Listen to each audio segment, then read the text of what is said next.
It's like 2 shows in one. Right there. First half and a second half. All right, there we go. Halftime. Now it looks like we are out of halftime, so now we just gotta wait for everybody else to join the party as we kill a little bit of time here in between sessions. There it is. Okay. I see y'all back. I see y'all coming back. Okay. NSMC99. All right. Okay. Dead, not sleeping. Okay. Zan, what is up? We back. Yo, we back. Is we back? All right. Okay. I'm trying to find it even. All right. Give him a little bit of time then. We back in the saddle, baby. Yes, sir. There it is. Yeah, they catching up. They back with us. I'm back with us. I'm back too. You back in the saddle, man? And I'm low key mad. And I'm liking this. Listen, we were sitting extra heavy. So we gonna catch up. All right, I see. Hey, Black and More, I know you was worried, baby. No need to fret, baby. You know we had y'all, man. Them was jokes. You know, little ha funnies. Yeah. There we go. Yeah, man, we give people some time. Anthony Martinez, yes, that was a great recovery, man. We had to group think this thing in here, but we figured it out, and we are smooth, right? We are smooth. It was like a halftime show. I mean, I done walked out the day. We done stopped the street. I mean, it's one of them shows today, huh? It's a good show. I'm enjoying organic. It. Yeah, it's a good ass show. Yes, sir.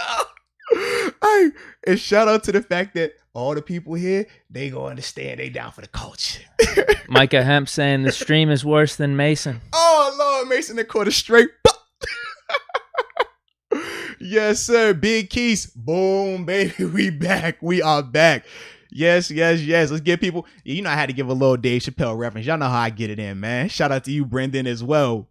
Yeah, man. It do get a little janky. Kelp, man, that's baby bro. Cam, Mo, Kid, 17. Yes, it do get a little janky at times in the stream. So we will, give people a little grace period because, yeah, that thing was kind of crazy. Is Chappelle the GOAT? He's up there.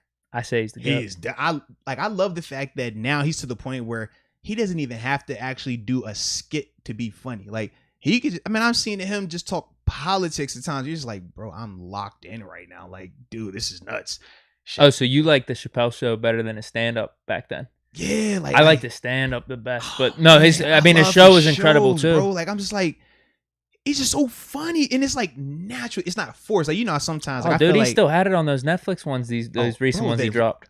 Man, like, you know, when because they did 3 of them, right? That first one that they dropped where he is like smoking a cigarette the whole time, like, man, I want to say like the chick. I think I've only seen one of them. I think I've only seen one of the 3. Yeah, maybe two.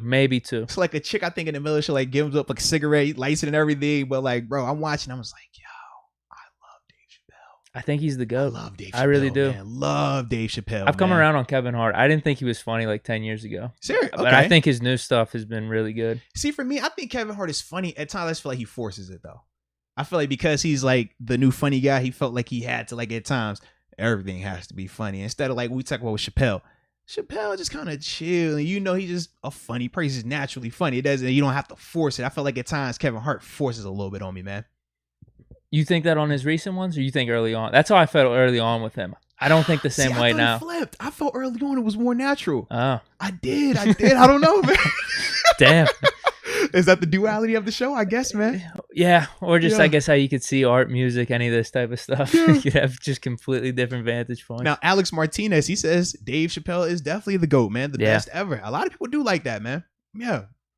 Yeah, that's what I'm thinking too. Yes, indeed. Now, for the people asking about some of the stream cuts, we still giving people some time to catch on up, get back in here. We did have a little bit of a snafu, a little bit of a situation, but everything got rectified, and here we are. So, we're going to give our people time to get back in here. I know you said you had to search for it a little bit to find it. Saying, yeah, it's weird, man. I couldn't even like click back on the same link. I had to like create essentially 2 of the same thing. It's weird. Super weird, bro. But we got a super chat, though. Oh, you're absolutely right. We do. Sean McCartney. Where are we at? How do you feel about... Oh. This is something we were going to talk about later. Where are we at? Talk about it. Where do you say? I don't see where you... How do you feel about Cam taking reps at slot for the first team? And Thomas saying what you're looking at might not be the only candidates. Mm-hmm. No, we're definitely going to talk about that. That was actually coming up. You know what? We got a big-time upper room member. I've always seen him comment. but he finally made the decision. Oh. Ryan Kellerman. You are absolutely right. Shout out to you, Ryan Kellerman, and welcome to the Upper Room. Yes, indeed. Yes, indeed. I'm low-key sad because it was another Upper Room member on that other chat It's that I was gone going to forever. get to, and it was 2 other super chats I was supposed to get to, and when everything went all crazy, man, it just, yeah. I could maybe find him. Yeah, you could. It might be on I'll the try. old chat. Try I'll try. the old the link that we just had up. But yeah, man. If it's not up, yeah, I guess they're. Yeah, Maybe you could answer them in the upper room. they're gonna look at that and be like, "Y'all got a whole hour's worth of content right there, huh? That was a short show today." No, the chat's not up yet. Oh man. Hey, maybe you could answer them in the upper room since they're in the upper room. You right? are absolutely right. Hey. And we actually do got some fun stuff planned for even more fun stuff planned for the upper room once the season gets here, man. A little special access to some content that we will be putting out there, man. So stay tuned for that as well. But yeah, man, next week we got what Johnny Popham. Shout out to Johnny Popham, man. He says, Steelers to the Super Bowl. Day 1 supporter as well. Thank you. Johnny, man, we greatly appreciate you and your support. Not only your support for the channel and the show, but even coming back, when we had that little snafu with the stream, man. So shout out to you, baby.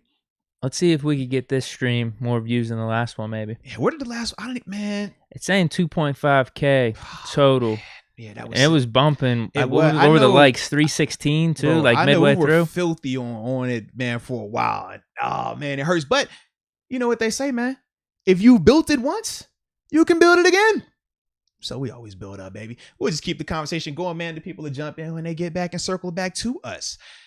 But do we have anything else with the Claypool injury situation? Mm-mm. Okay. No, I'm good on it. Yeah. Just hope he's healthy. That's it, man. Hope he's healthy. Pretty Return much soon. that simple. Please return I think soon, that's man. the whole sentiment with Steeler Absolutely, Nation. man. So as we're about to transition to this next topic, Roscoe Smokes simply says, let's take off to Mars. You're absolutely right, man. I hope you're enjoying yourself as you are in orbit or joining us in orbit. So there we go. And Juan Rangel says, the snafu on the stream, he blames you. Sure. I don't know why. He just said I'm he good with he that. sent it your way. So yeah. I'm good with that. Yeah. I don't blame you, though. You can. It don't matter. I'm a me guy. It was my fault. I take the blame. That's me. I got to be better. That's it, right? I got to be better. That's on me. All right. I got to be ready to account for all these hurdles, these potholes that try to, hinder us on our road to greatness. Yeah. Something like that. Hey, but no, Butcher Bergen _0411. He calls it right. He says, Big Deke energy broke the internet. You know what, man? You're absolutely right, bro. You came in here dressed on it. You saw I was all out of whack, man. I had to leave in the middle of the show the first time because I just couldn't sit next to just this awesomeness, bro. I didn't know what to do. I felt uncomfortable. I was like, what was going on here, baby? Big Deke is just, it's crazy. You know what?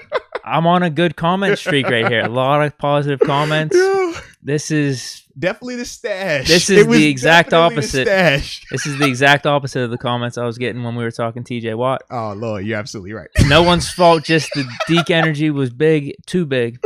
Hey, Someone's saying Deke could be in the NFL. Deke is a wizard. absolutely, bro. Deke's stash killed the stream. Too much Come on, power. man. You can't contain Big Deke. You can only... This, I honestly might screenshot this. This might be the best string of comments I've ever seen. Like, this is amazing. Bro, this From is top Big to bottom. Deke energy, You know what bro. I am? I'm screenshotting. You've earned this, bro. You are this right now, man. You break streams, man. Look at that screenshot. Yeah, that's I don't know what if I'm you going to post. That's kind of douchey to post it out. That might just be for personal. That might go in my scrapbook right there. Why can't it be both? Maybe. Live your best life, baby. Maybe. Live your best life. If a person feel like it's douchey, tell them stop hating. You feel me? Tell them to post their successes. Right. Hey, Slim Easy Still. Yes, it was too much taco meat. That's what broke the streaming internet, bro. It was you, the taco meat, man. You know you can't just be popping up here. Yeah. Taco meat, peak man, mustache. I mean, we had the Magnum PI comments earlier. We know how you vibing, bro. Like, you give us peak just, I'm 412. When I think 412, I think of you, man. Okay. Not Pittsburgh Dag. I think of you, bro. Nope. Not you low key the Myron Cope of like the Steelers YouTube scene, bro. Stop, bro. Okay, bro. Low key. You low key the Myron Cope of the Steelers YouTube, bro. Let's see what the comments say. You low key. Let's get it. Yeah. Busted Nuck says Deke is my Pittsburgh spirit animal. Come on. Yes, Alex Road. Deke broke the internet. Osmula, Big Deke energy. Steelers girl 517, Big Deke energy, babe. I'm telling you, bro. It's all right. Todd just simply says the tacos with the taco meat emoji. Yeah, bro. This what you bring, man. Listen. Some people are energy bringers. Some people are energy vampires. You are energy bringer, bro. You bring it. Thanks. Tell you, man. Thank you for all the applause. Yeah. I'm taking it all in. I'm humbled. I'm gracious for the support. That's all I got to say. Thank you. Thank you very much. Such a humble man. A man of the people. You're I'm a man trying of the to people, be. man. Try. I got a great comment though here. Most forgot to pay the bill, they said. I look between most of forgot to pay the bill. I saw earlier they say, yo, I had to go to the bathroom. They say, well, you gotta go. I'm like, Lord, man, y'all just go dog me out today. All right. It's you on pulling a Lamar like in the Cleveland game. But when he came back, what happened? He balled out. He did. So now that we back, baby, I'm ready to ball out. All right, I'm ready to perform. This is my Lamar stream right now. All right, I done ran into the locker room. I did actually run into the locker room, low key. You know, I did leave, and then we had to stop it for a second. So now we back. Yeah, just like Lamar. Heck yeah. I feel like this might be the best second half ever. I'm just saying, bro. This is how we vibe. This is how it's supposed to be. You know, this is how it's supposed to be. Oh, even the Norseman 7, our South African, compadre. He says, Deke even cut my internet in South Africa. Damn. He even had issues in South Africa because you, Deke.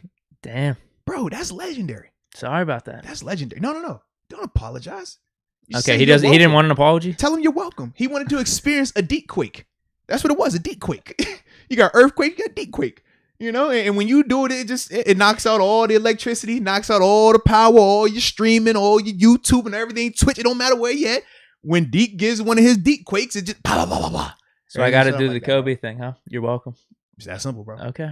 You're different animal, yet the same beast. Okay. That's what you are, man.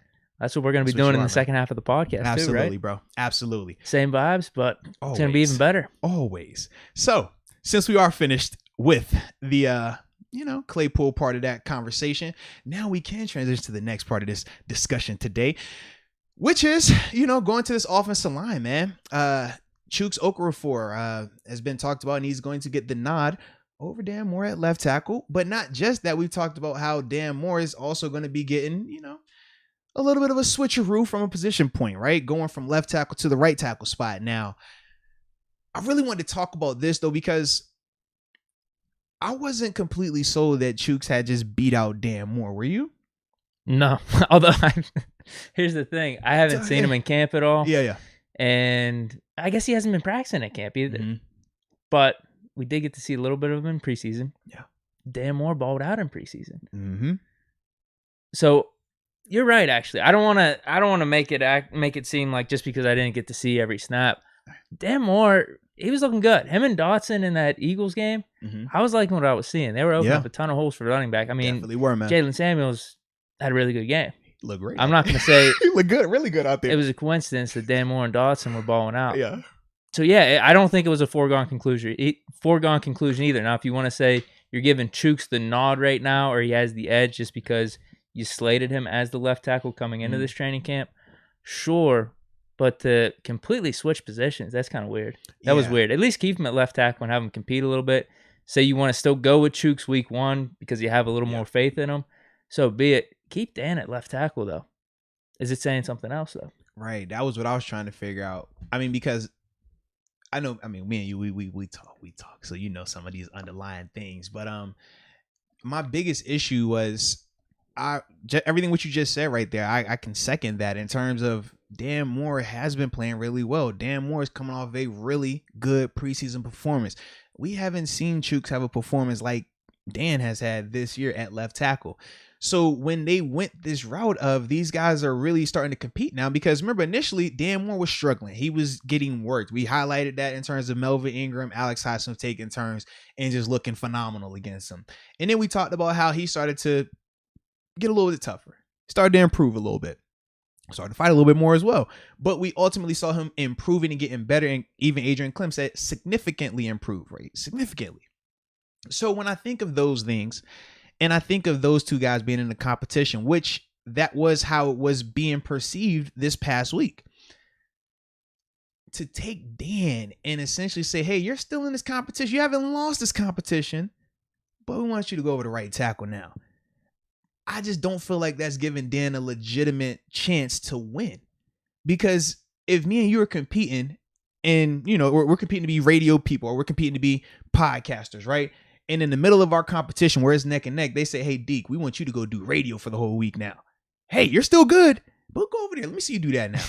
How does that help you in this competition here, right? That doesn't give you a leg up. That doesn't even help you to either catch me or surpass me by them moving you over there. So to me, I wasn't a fan of that. Now I like the move because I want to see Banner have some competition as well. But I just feel like the way that they went about doing this, I don't like the timing of it right here. I would much rather have let Dan continue to stay over here at left tackle and see that thing fully play out, man. So you like him just at left tackle as opposed to right? Or do you think he could make the switch and have success at right? I definitely think Dan could play both. But to me, he was in a competition for left tackle. And if the premise for this whole reason of the competition was, well, Banner beat out Chuks last year for right tackle, Banner's going to come back and play right tackle, so we're going to move Chuks to left. Well, I don't care about Dan necessarily competing with Banner. I want to see Dan compete with the guy that lost the right tackle job, right? Or the right tackle battle in preseason. Yes, that's what we all want to see. Right. I want to see that. And you moving Dan to the right spot, I don't really get a chance to necessarily see that to the extent that I would like to. Now the question is, though, is it Dan Moore competition with Zach Banner? That definitely, to me, becomes a little bit more of a focal point. Now, Banner has been back out practice. They must feel amazing about Chuks at left tackle for some reason. They just must. You might be right. I don't understand. They talked highly of him in the offseason. He's athletic. We think he's better at left tackle. But we know what we're seeing. And that's my thing. Like, you see more than me. Yeah, but you've seen enough. Sure. You saw the game. I mean, now, granted, he's going to get this another game right here to get a chance to improve it. But we have at least seen in stadium. To me, that wouldn't have been enough to make me feel confident that, okay, I'm ready to move Dan over here and let him compete for another spot. Nah. Like, I feel like I need to see more. I want to see more of that, you know, not even trying to be funny, but more of Dan Moore competing against Chuks Okorafor. Not even saying that he would beat him out or to say that Dan is a better left tackle versus right tackle, but to me, competition, that competition element, man. Chuks hasn't won a competition battle yet. Just think about it. He hasn't had to win a position just yet. And right now, we're in another situation where it's looking dicey for him.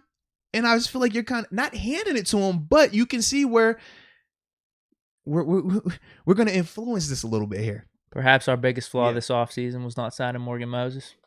We've had a really good offseason. You know, I agree. I can't complain too much.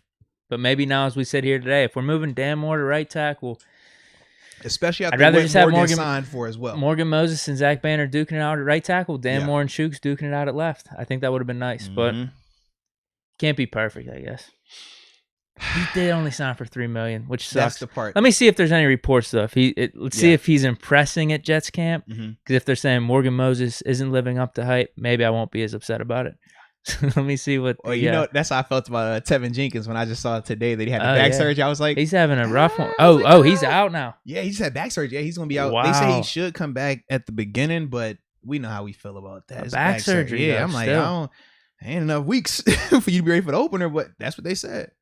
Yeah. Nothing. No big reports. Just one. Morgan Moses saying it's rejuvenating to be out here. That was 2 weeks ago. Dang, so they must be doing all right. Fair enough. Yeah. Let's see if they got him starting on the depth chart. They should. I mean, who would be starting over him on the Jets offense line? You never know with these things. If it ain't Mekhi Becton, who is it?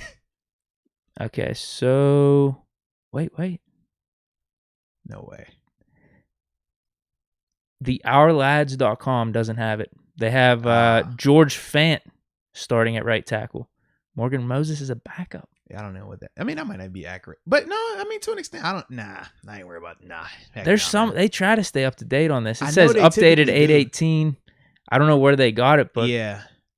Wow. But no.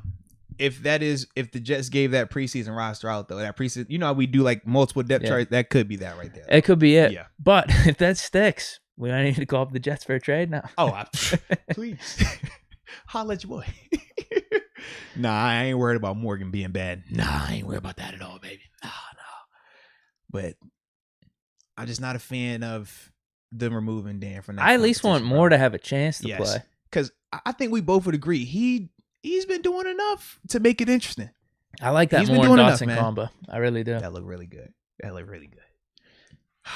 man. But we're at the point right here. So we were talking about Dan Moore, Yeah. Chuks, left tackle. What do we think about it? We're transforming this segment a little bit into like training camp talk. You have True. You have a lot of, unless you want to stick on the Dan Moore Chuks talk. Nah, because I'm trying to think, man. With Dan Moore and Chuks, my biggest thing is, like I said, I just didn't feel, and that's what I wanted to ask you. Like, and we're gonna ask you know what? We could check the chat. Should I put a poll, right? Should I make a poll up? I'll make a poll. What do you want it to be? I Who don't should know. be starting left tackle? Did they snub Dan Moore? There we go. Was Dan Moore snubbed? Was Dan Moore snubbed out of the competition at left tackle?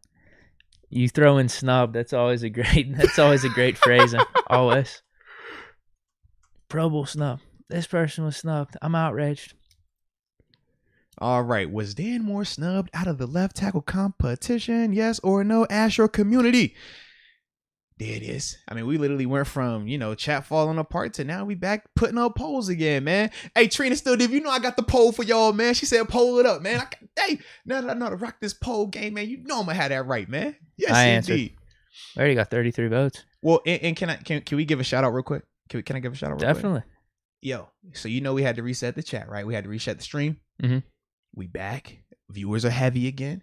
We're sitting at Better than ever. a new 110 likes now. A new 110 on the new stream. So That's I just wanted to shout y'all out because we know how the algorithms go. All right? But we see y'all. Keeping we us relevant. appreciate y'all. Y'all keeping the conversation rolling, baby. Shout out to everybody. Oh yeah, we're back. That's what I'm saying. Like we low key back. The people have they took a little detour. You know how we were going for Mars and we overshot it. Yeah. We were like, oh, we're in Saturn right now. Wait a second. Hold on here. Okay.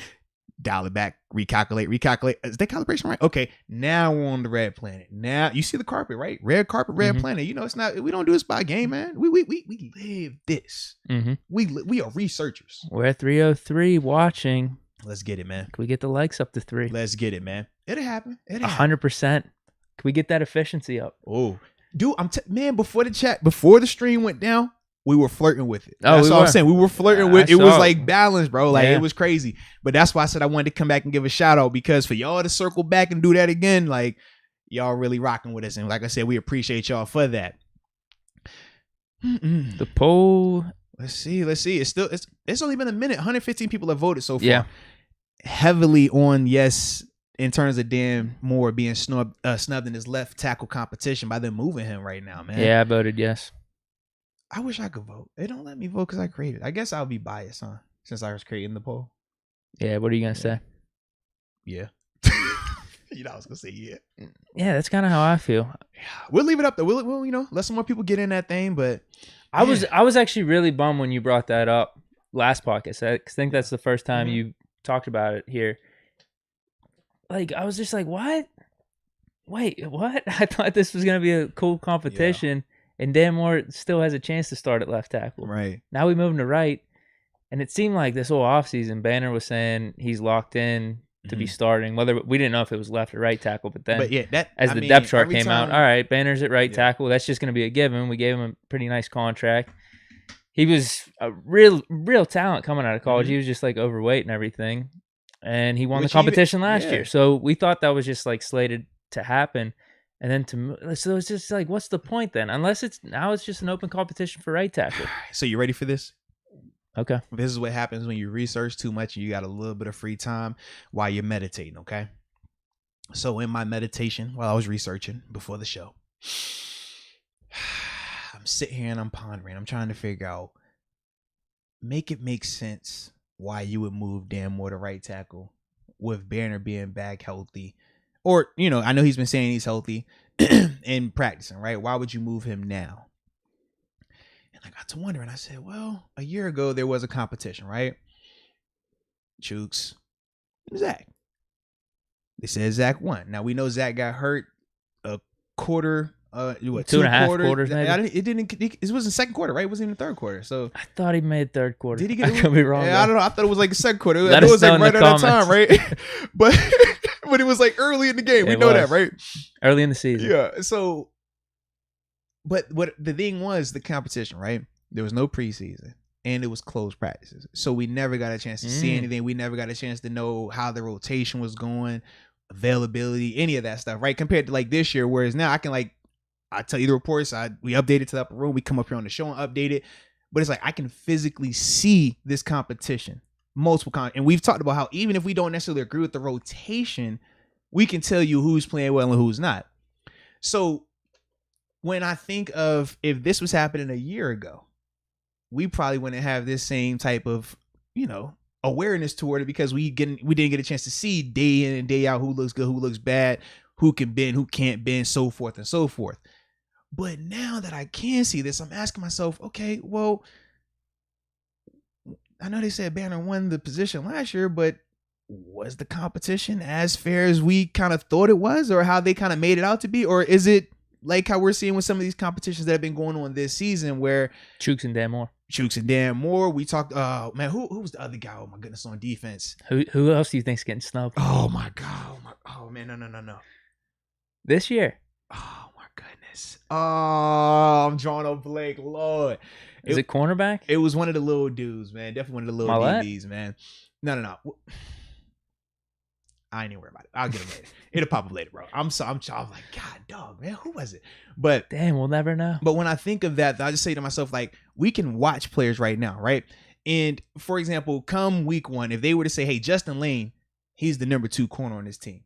This year, we would all be like, yo, y'all are crazy. We've seen James Pierre in the preseason. We've seen James Pierre in training camp. There's zero chance that you're going to tell me Justin Lane beat out James Pierre. A year ago, we didn't have that luxury. And that's kind of what I'm alluding to. That's kind of my thought of, okay, is that the reason why they're saying to themselves, well, you know what? Damn, yeah, we do want you to push. We do need you to push Zach a little bit because it wasn't what we thought it was last year. It didn't go how the perception was. It was a little bit tighter than what we thought it might have been. That could be the other part of it. And like I said, when you got free time and you're researching and stuff like that, you think of that type of stuff, man. But maybe I'm off. There's only 2 things I'm thinking. They either just absolutely love Chuks at left tackle. Mm-hmm. He's the bona fide left tackle star for us for years to come. And they just don't even want Dan Moore to be testing that out because it's just going to be a waste of time. So it's either that or there's a competition between Banner and Dan Moore at right tackle. Like they want to test out Zach Banner. So those are the only 2 options that I could see right now. Yeah. Oh, man. And now we know Zach is coming back from knee injury. I need to see it in the game, though. I do feel like that's going to be one of those things for him where practice is still, he's going to do some good things in practice.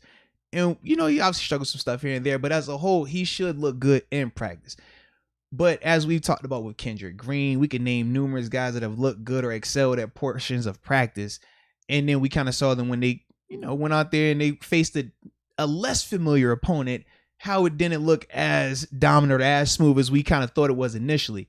With Banner, that's why I need to see with him because we haven't got that chance just yet. Now, I'm hoping that this game comes Saturday, we will see that, but I just don't know how much of it either because he's coming back from the knee. Yeah. That's my only thing, man. Yeah, so they're giving him, I don't know, because I can't say they're giving him a pass then with the injury if they're moving Dan Moore to right tackle. Exactly, yeah. They might be saying, we got to pick this up. And I want to go there with the vibe, but I'm like, is that the vibe? Because that could definitely be the case as well. It could be a little bit of both. I mean, Coach Simon, he don't care about them injuries. Because with Devin, what about Devin Bush though? Prime example. He's the one though that. Wait, are you saying the trade was the thing where it's like we ain't messing around with this injury anymore? We're not gonna let you come back slow anymore. I thought the whole regimen was for Bush to come back slow. So there's just mixed messages everywhere. Y'all not ready for that conversation. y'all not ready for that conversation. So we just don't know anything. No, y'all know stuff, but it's like I'm trying to figure out how to explain it. The way Coach Simon would typically say it is like, I don't have to talk to you directly to be talking to you directly. And what he means is like, you bring in Joe Schobert, everybody assumes that that's for Robert Spillane. But as we laid out, Devin Bush was never brought here to come off the field. Devin Bush was never brought here to be a Robin. He was never brought here to be the other guy. He was brought here to be the main guy. So 2 years removed, ACL injury or not, you're not making a move like that and then Green Dot and a guy that just got here. That's not the vibe. That's not the play. Nah, if you bringing him here, all right, man, you work in tandem with Devin. Not you're the new Devin, and Devin now you become Robert Spillane. That's essentially what happened. So Spillane should have took a note out of Martavis's book and tweeted out. Now, my job's fine. He's coming for Bush. The thing with Spillane was this, man. He kind of dropped the ball because it was his opportunity. He opened the door. Yeah. By him struggling early on, he opened the door for them to even look at a guy. And then when it just made sense that Joe was going to be available to them, now they're saying to themselves, he could fit both bills. Exactly. And that's where I'm like, the initial thought of let's bring a linebacker in wasn't at Devin, but you see how once that door got open because of, and this is the guy we can bring right. in. Can you now do 3 it down? puts you in a different situation. Now you go from sitting pretty, feeling confident, knowing you're the alpha in that group to, yeah, you robbing right now. And if you're not careful, if you have a bad season, now you're coming into that 4th year. Now you worry about 5th year options. Money becomes a little bit more of an issue from the team in terms of how they view you. Now you're in a dice situation. Now are you going to be Terrell Edmonds or are you going to be Bud Dupree? One, they picked up the option, one they didn't. That's where you start. That's the area that you put yourself in if you're not careful. This is a huge season for Devin. Like, you got to understand. Like, that's the thing when we talk about like with Devin, we're looking outside and it's like, yo, they're not doing this haphazardly. Like the Steelers, man, and just not even Steelers, like the NFL as a whole, they don't like to waste a lot of time waiting on people. Like 2 years in the NFL is a long time to wait on somebody. That light got to click eventually. Like, we need to see it. Think about Bud Dupree. Bud Dupree, he was still available a lot more right in those first couple of seasons. The productivity didn't take off. Well, what was the perception around him? It was, hey man, bust. We need more from you. Not saying that Devin is there right now, but if he has to pick that up. That's where he has to come out and have a nice season, like a significant increase this season. Otherwise, that legitimately becomes in the conversation, man. And I think we both agree on this. Yeah. Even though it might not be good for Devin Bush personally or for his ego, right, with Schobert coming in, better for him this season. Like, he might have a really awesome season because of Joe Schobert. Probably better than what it was going to be with just him and Spillane. A blessing in disguise. Yeah, exactly. Like, that's like initially it's gonna suck, but long term this should be a benefit if you make it a benefit. If you take advantage of the situation, you're pissed off, you should be, but from there you grow from it. Use it for your advantage. Take advantage of these opportunities. If you're guarding, less athletic people, make it look like that. You shouldn't be allowing anybody, whether it's a average tight end or average running back to ever take advantage of. That should never happen, right? In your new role, quote unquote. That's the thing, though, man. You got to just, that clock is ticking, baby. Clock is definitely ticking, man. We want to get to some more players? Oh, yes, indeed. But I did finish up that competition poll. 70% said Dan Moore did get snubbed in this. And that was out of 202 people voting as well, man. Yeah, I would have liked to see him get a chance. Absolutely, man. Absolutely. So we're going to get to some more positions real quick. But we got some chats popping up here as well. So let's roll off of these real quick. Works for me. All right. Dang. I think we're right here. So I'm at Brilla 92. That's the farthest I go up. Okay, so I got one in front of that, and then you can start at Brilla. Okay. All right. And we go back and forth. Yeah, because Brilla just had that one right there. All right. Yeah, so Johnny Popham, he had doubled up with his comment. I know he had the first comment where he said Steelers to the Super Bowl, #day one supporter. Then he turns around and he says, Juju is a 90 overall and Chase is a 78. Shaking my head. What? He's going to be talking about Madden. No, Juju's not a 90. I was about to say. Juju's like a 78 that's too. What I thought. The only 90 we had was TJ. Well, no. Juju's. Well, here's the thing. Because I play Ultimate Team. Okay. So Juju's main Madden rating, I think's an 82 or 83. Gotcha. Claypool's is a 78. But in Ultimate Team, they both have 78s, I believe. Yeah, it's weird, man. It's weird how they adjust for Ultimate Team and stuff. Yeah. Like Devin Bush has a higher rating in Ultimate Team. They gave him like an 81. In regular Madden, I think he was like a 78, 79. Oh, man. We're going to have to get you higher with Madden, bro. You got Ocho Cinco. He has his part. Because he has Ocho versus Science. I would just load up the Steeler cards. But you could bring Big Deke energy to Ocho versus Science, and now we have the perfect situation for Madden. Oh, I mean, they definitely did a small Deke energy number on the Steelers team, dude. It's bad. They only gave us one, like, they call them core elites, any card above 80 on offense. And that's DeCastro. He's not even on the team anymore. They forgot to take him out of the game. Oh, man. Everyone else is gold cards. You can't, like, power them up and shit. But they... Yeah, so it's kind of bullshit what they did. Come on, Maddie. So you're right. Yeah, maybe I Y'all need gotta to get join. it going, man. Maybe Let's they go, need to Maddie. call me up as an advisor. Yeah. All right. So you got Barilla 92 now? You still got it? All right. Words. Yeah, this is going back to what we were saying. Words cannot Yeah. describe how much I hate that they're trying Big Dan at right tackle. Chuks looks soft. Soft as fuck. Oh, I'm sorry. I just want to say it. In my opinion, you're killing me over here, Deke. You're killing me. in my opinion, if Banner can't go, put Chuks at right tackle. Whoa, more at left tackle. Swap. Well, we have seen Chuks for 15 or 16 games at right tackle, and that was the thing for me as well with Chuks this offseason when we were trying to speak highly of the old line. We would say we got a returning starter, and I would say we didn't because Chuks didn't start at left tackle last year. He started at right tackle. He hasn't took an NFL snap at left tackle, so he doesn't have starting experience. Not as a left tackle.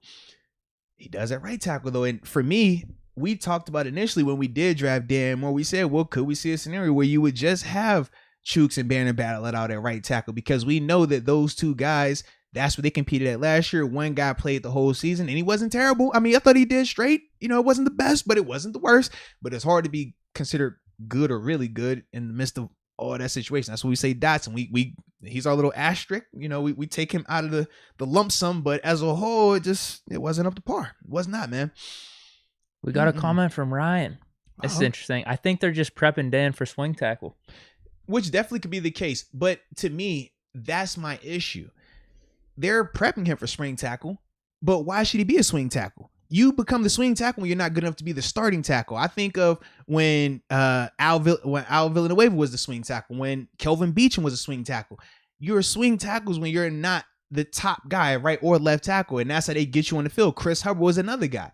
Before Chris got those opportunities, before Matt Filer got opportunities, right? Now, those opportunities came by way of Marcus Gilbert getting injured back-to-back seasons. But before that happened, their only way to get on the field was as the swing tackle, the extra O-lineman, right? 72 is eligible. If you're Dan Moore, though, and you're looking at Chuks Okafor and his performances, and you're looking at Zach Banner, and just based on what you have seen, because we don't have a lot of in-game tape on him, if you're Dan Moore, are you really sitting there in your heart? Do you really feel like those guys are better than you? Do you really feel like they clear cut, they got me, I should just settle for this swing tackle role? Absolutely not. That's the same vibe I talk when we speak of James Washington, right? That's the exact same energy. It's hard as a player, and it's from experience as well, when you feel like you're just as good or better than a person, but because of whatever might be going on organizationally, they want certain people out there. And you're like, I don't know if I was ready to just sit here and just be quiet about that. Dan Moore, I don't feel like, I don't think Chuks or Banner have shown that they're just, hey, we're above reproach. They are the guys. Now we think that they can be that, but right now they haven't shown that. So that to me, they haven't shown that they've even beat out Dan Moore. Right. So that's why if I'm Dan, I'm like, I understand they're prepping you for that. But man, I got an issue with that if I'm Dan, because you legit could be a starter here, man. You are in that conversation. We got another comment. Absolutely, let's get it. Alex, Deke's mustache should play tackle first.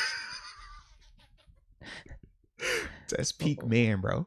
What do you think? It just trips up the defenders? Maybe that's what it is? Because if I know. shave and put together, it'd just be on the floor. It'd just trip them up every time. Maybe that's it. Between the mustache and the hair, bro. Yeah. Like, I'm just loving this look on I'm you, bro. thinking the mullet. I'm thinking the mullet. Mullety right now, bro. Oh my God, I love it. I love it. The mullet's too popular right now, though. I think I'm just gonna keep growing out the not hair. with the mustache, though. You got the mustache. No. People, that's the look. Though. Oh, that's if they going. It's mullet mustache. Although yours end of summer. Yeah, it's end of summer. So I think a lot of the posers are gonna stop doing it. Okay. I'll keep it going. Yeah. I'll keep it going through the fall and the winter. Okay. And I'll be the spokesperson at the time. I don't know why every time I see you with like the flannel peak Yinzer mustache and the mullet, I want to just put smashed cigarette box in your front pocket. I'm so sorry. I want to do it so bad, bro. And I want to give you one of them, like, you know, those like old school wood looking pencils where they like sharpen it with a knife. I just want to put one of those like right behind your ear. Like, I just feel like you I don't know what you're doing, but that's the vibe I get with what, it. Right? A wood thing? You know, the little pencil, like the architect, a pencil. Like a pencil. You know, the architects, they don't use like the regular number 2 pencils. They got that like weird, like it looks like a piece of just wood, not like a pencil, just like, yeah. That's the vibe I get with you Here's right my now. problem. I love it though, bro. Here's my problem. It's actually a good problem, a really good problem. I've never smoked cigarettes, so it's a good problem. So I'm not trying to go with that look. You're not alone. I have not researched any cigarette smoke. I can assure you. It's one of those things I don't necessarily want to start doing just for look purposes. But maybe. And we don't have anything against the cigarette smokers, but No, I think most cigarette people would say like, "Hey, don't start." You know, they're not like advocating for it. It's just like, "Hey, this is what I do." Yeah. That's not a shot at all at cigarette people. 100%. Hey, man, we support y'all as well, but just maybe. Hold on. Let me think. I think you're right. It has to be a cigarette box, though. I was gonna say, could it be a Black and Mild box? No, could it be a backwood pouch? Newport. You're right. It's got to be Marlboro, Newport. and it's got to be smushed. I want it smushed like you had it in your back pocket and forgot, and then you had to put it in the top. Maybe even like Camels, like the green Camel box. Yeah, that's the only way it goes. Oh, and they told me it was Jacob Malicio says the pencil is called a carpenter's pencil. Okay, that's what it was. Hey, I saw some people put that in the comments. Good call on that, man. Yeah, bro. Definitely don't start that, man. Oh, and Quentin even agreed. Quentin says smoker here, and yeah, don't start. So there you go, man. There you go. I hear that a lot, man. And now I'm hearing everybody else telling you what you need to be on, which is very different than the Newports we were talking about there. All right. It's funny because when you're drunk, smoking cigarettes is kind of a thing. I've never fallen into that trap though. I've definitely seen people like heavy. But that's the thing. Yeah. I have seen friends and stuff do it, and they're not addicted to cigarettes at all. It's just like they have one or two when they're drunk. That's it. So I thought of that. But I'm like, no, I just don't want to smoke a cigarette. Yeah. I just really don't want to smoke a cigarette. Now, Stephanie, our California friend right here, she says Deke looks like he smokes every day, but just not cigarettes. She says ... that California good stuff. He ain't gonna confirm or deny that, man. You ain't gotta put, unless you want to. You ain't gotta put it out there now, unless you want to.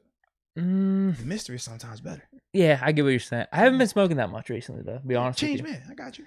I guess so. I don't know. I didn't smoke that much before. How did we get here? But yeah, it's probably been at least a month or so, actually. Oh wow, that might surprise some people. Yeah, all right, fair enough. I used to never smoke. Wow, I used to never most of my life, actually. Fair enough. Yeah, fair enough. But I don't know. That's probably a surprise to a lot of people because I'm telling you, I feel sorry for you. Through high school, college, I mean, people thought I was the biggest stoner ever.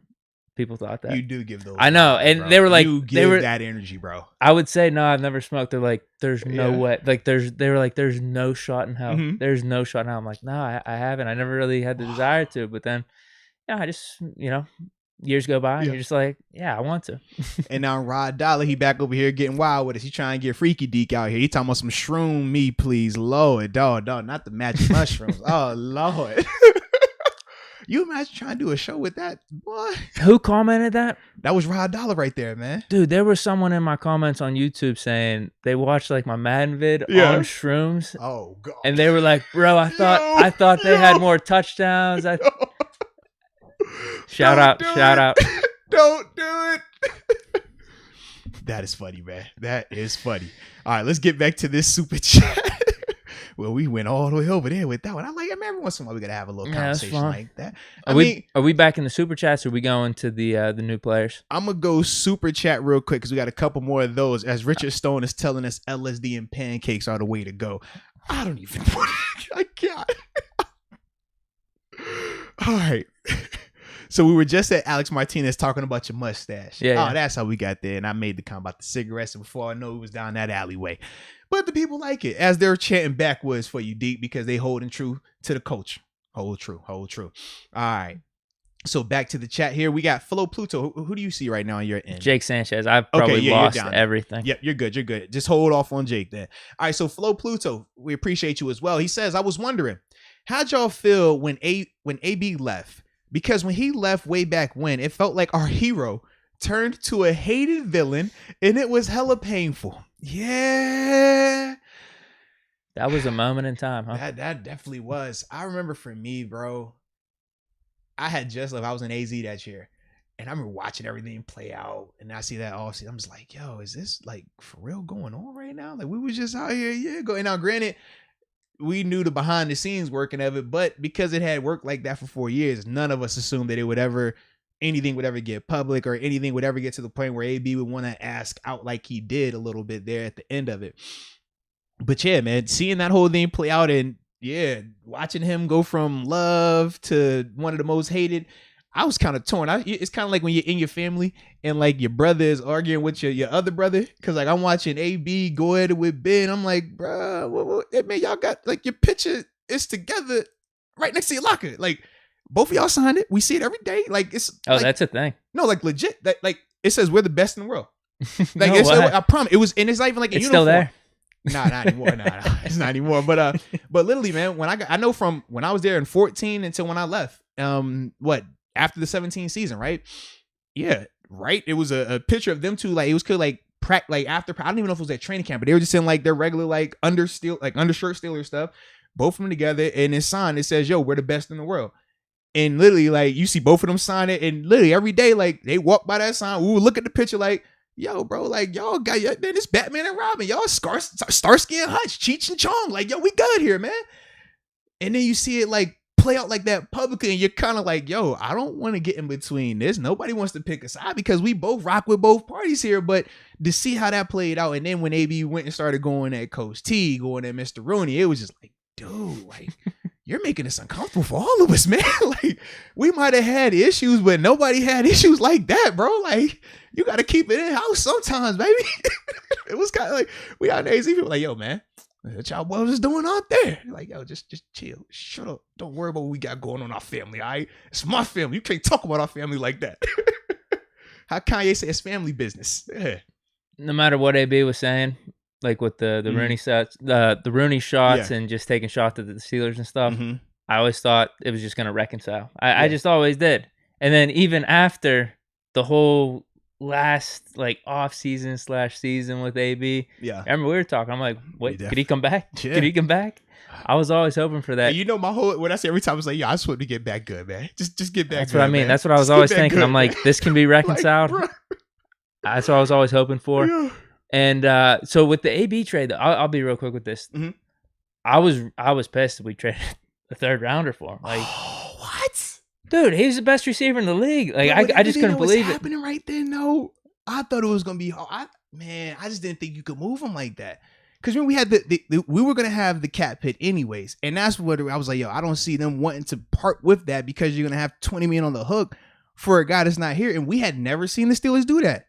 We hadn't seen them take a cap hit like that. I was like, whoa, we're not doing that. So I didn't think that them trading for a third. I'm like, man, that was more. I just didn't think that it would happen. It was initially a fifth to Buffalo, which again, I thought was just absurd. But see, I thought it had to be something like that just because. I understand. And he wanted a new contract as well. Like it was just so much going on with that situation. Yeah. I thought like the off field. I want to say it necessarily overweighed the productivity because he was still at the height of it during that. He just didn't want to be here. Right. And it was just, I just felt like, so like you had to trade him. Like, it just sucked. Yeah. Like I was pissed when we traded Martavis for a third too. But we didn't know the whole backstory of like what they were thinking he was going to do with the season because he got suspended like right off the bat when the season started. Yeah. So I was pissed about that. But then the other thing was, my other thoughts was just like, we'll be fine. I'm being straight up. What is still wrong? That's why I was just we'll be fine. Yeah. But then Ben gets hurt in 2019. Changed everything, bro. Changed everything. I thought we would have had a really good season there. I think because we traded for Minka. I think due to the Sean Davis. It wasn't because of Ben went down. So if we had Minka with that defense, Ben, we could have. You know, we can't go there, man. Because then we could say, well, if Sean Davis probably doesn't get hurt. Wait, because him and Ben got hurt the same game. We can't say one didn't get hurt, the other one did. That's jacked up, bro. What we doing here? Ben and Sean Davis both got hurt in that Seahawks game. And that was why they made the trade right after that. And that's why the confusion was, were they making this because of Ben or were they making this because they were just going all in or was it because of Sean Davis? Yeah, so we can't bring one player back from that same game, man. Wait, let's just say the hypothetical. Let's just say if Ben was still healthy and Sean Davis got hurt, I think we would have had a good season. That's all I'm saying. All right, fair enough. Yeah, I guess you're right. I'm picking and choosing my injuries. Bro, we can't pick like this. Yo, he could get hurt. That guy, he didn't get hurt this time. He was all right. Uh-oh. Y'all gave me a reason. Matt, a whole lot of money. All right, it's just put it in the chat. I couldn't help myself. You know I love it. That's my favorite thing. It's a whole lot of money. A whole lot of money. That's his best song. It is by far. Yeah. They even got people remaking it, copying it, man. Yeah. Because he got a whole lot of money. All right. Next up, we got Let's Go UW. Shout out to you as well, UW. You already know that's my guy right there. He says, I like to think him moving to right tackle, we're talking about Dan Moore, as a means to check his versatility. We understand that, and we've talked about Dan Moore's versatility, and I do feel like he is legitimate that he could play right and left tackle. I've seen some of that already. But his versatility was never in question.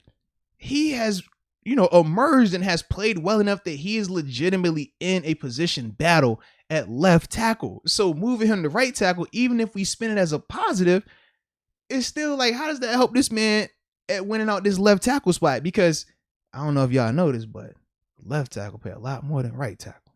Yeah, they pay them left tackles way more money than the right tackles. So if you Dan Moore and you can play left tackle, you imagine starting at left tackle as a rookie and you going to progress like that. That's what you're doing all at the SEC too. Come on now. He did it 4 years started. You heard our coach Tom, he said them SEC West reps, direct quote, he says, a guy that play that much football, you age in dog years. Yeah. That's what he said. So my man's seen a lot of ball. He's seen a lot of ball, man. Dan Moore, he's faced a lot of talented people in the SEC, especially the SEC West, man. I just don't feel like, man, us praising the versatility that he has is a good situation right now for him because he's legit in the thick of that thing. Probably even the team. Yeah, he's in the thick of it, It's bro. always cool on the surface to talk about versatility, but it's like, if he could be better than Chuks at left tackle, I'd just rather have that. I don't really care. Absolutely, man. Absolutely, bro. All right. What else we got? I'm at Jake Sanchez still. Oh, shoot. Oh, yeah, we still got a couple more than. All right. What do you want to do? No, I'm good. I'm going to rig these next three off. You'll get to Jake, and then after that, we'll hop to the next topic. Okay. So we're good. Man, that little halftime in between kind of threw off my clock a little bit. But we back in the saddle. I got us, man. Hey, make teamwork. Baby. Give me some. Oh, yeah. There it is. All right. So Anthony Sixto. Shout out to Anthony Sixto, and definitely appreciate your support and contribution as well. He says, for Chuks, while competition is definitely a motivator, do some guys respond better to having breathing room to prove themselves without a guy breathing down their neck? Love the show. Been following for a while now. Thanks. Brings up a good point. Definitely brings up a good point.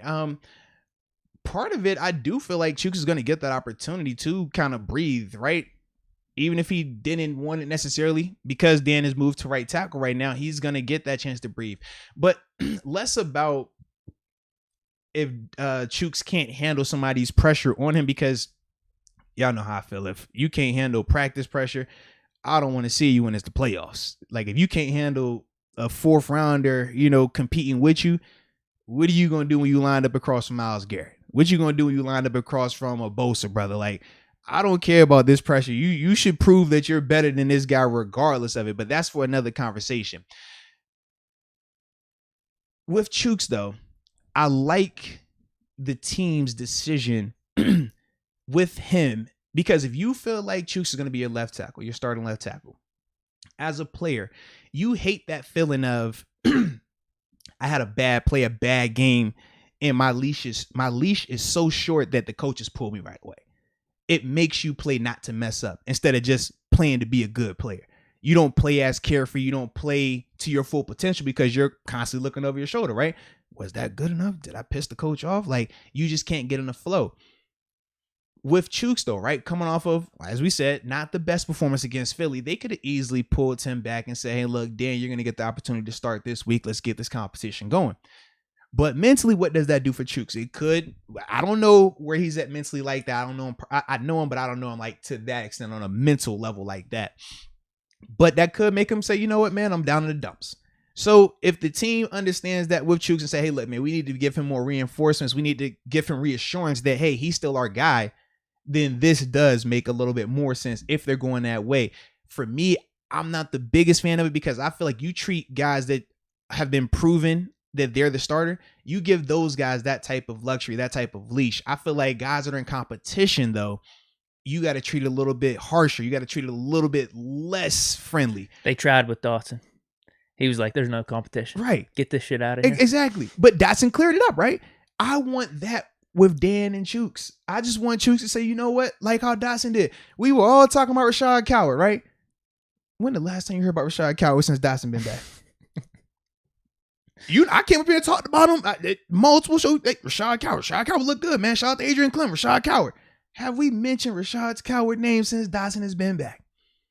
All this, hey man, he's a young kid. He only played a couple games last year. We ain't seen second year player. He gonna show us more.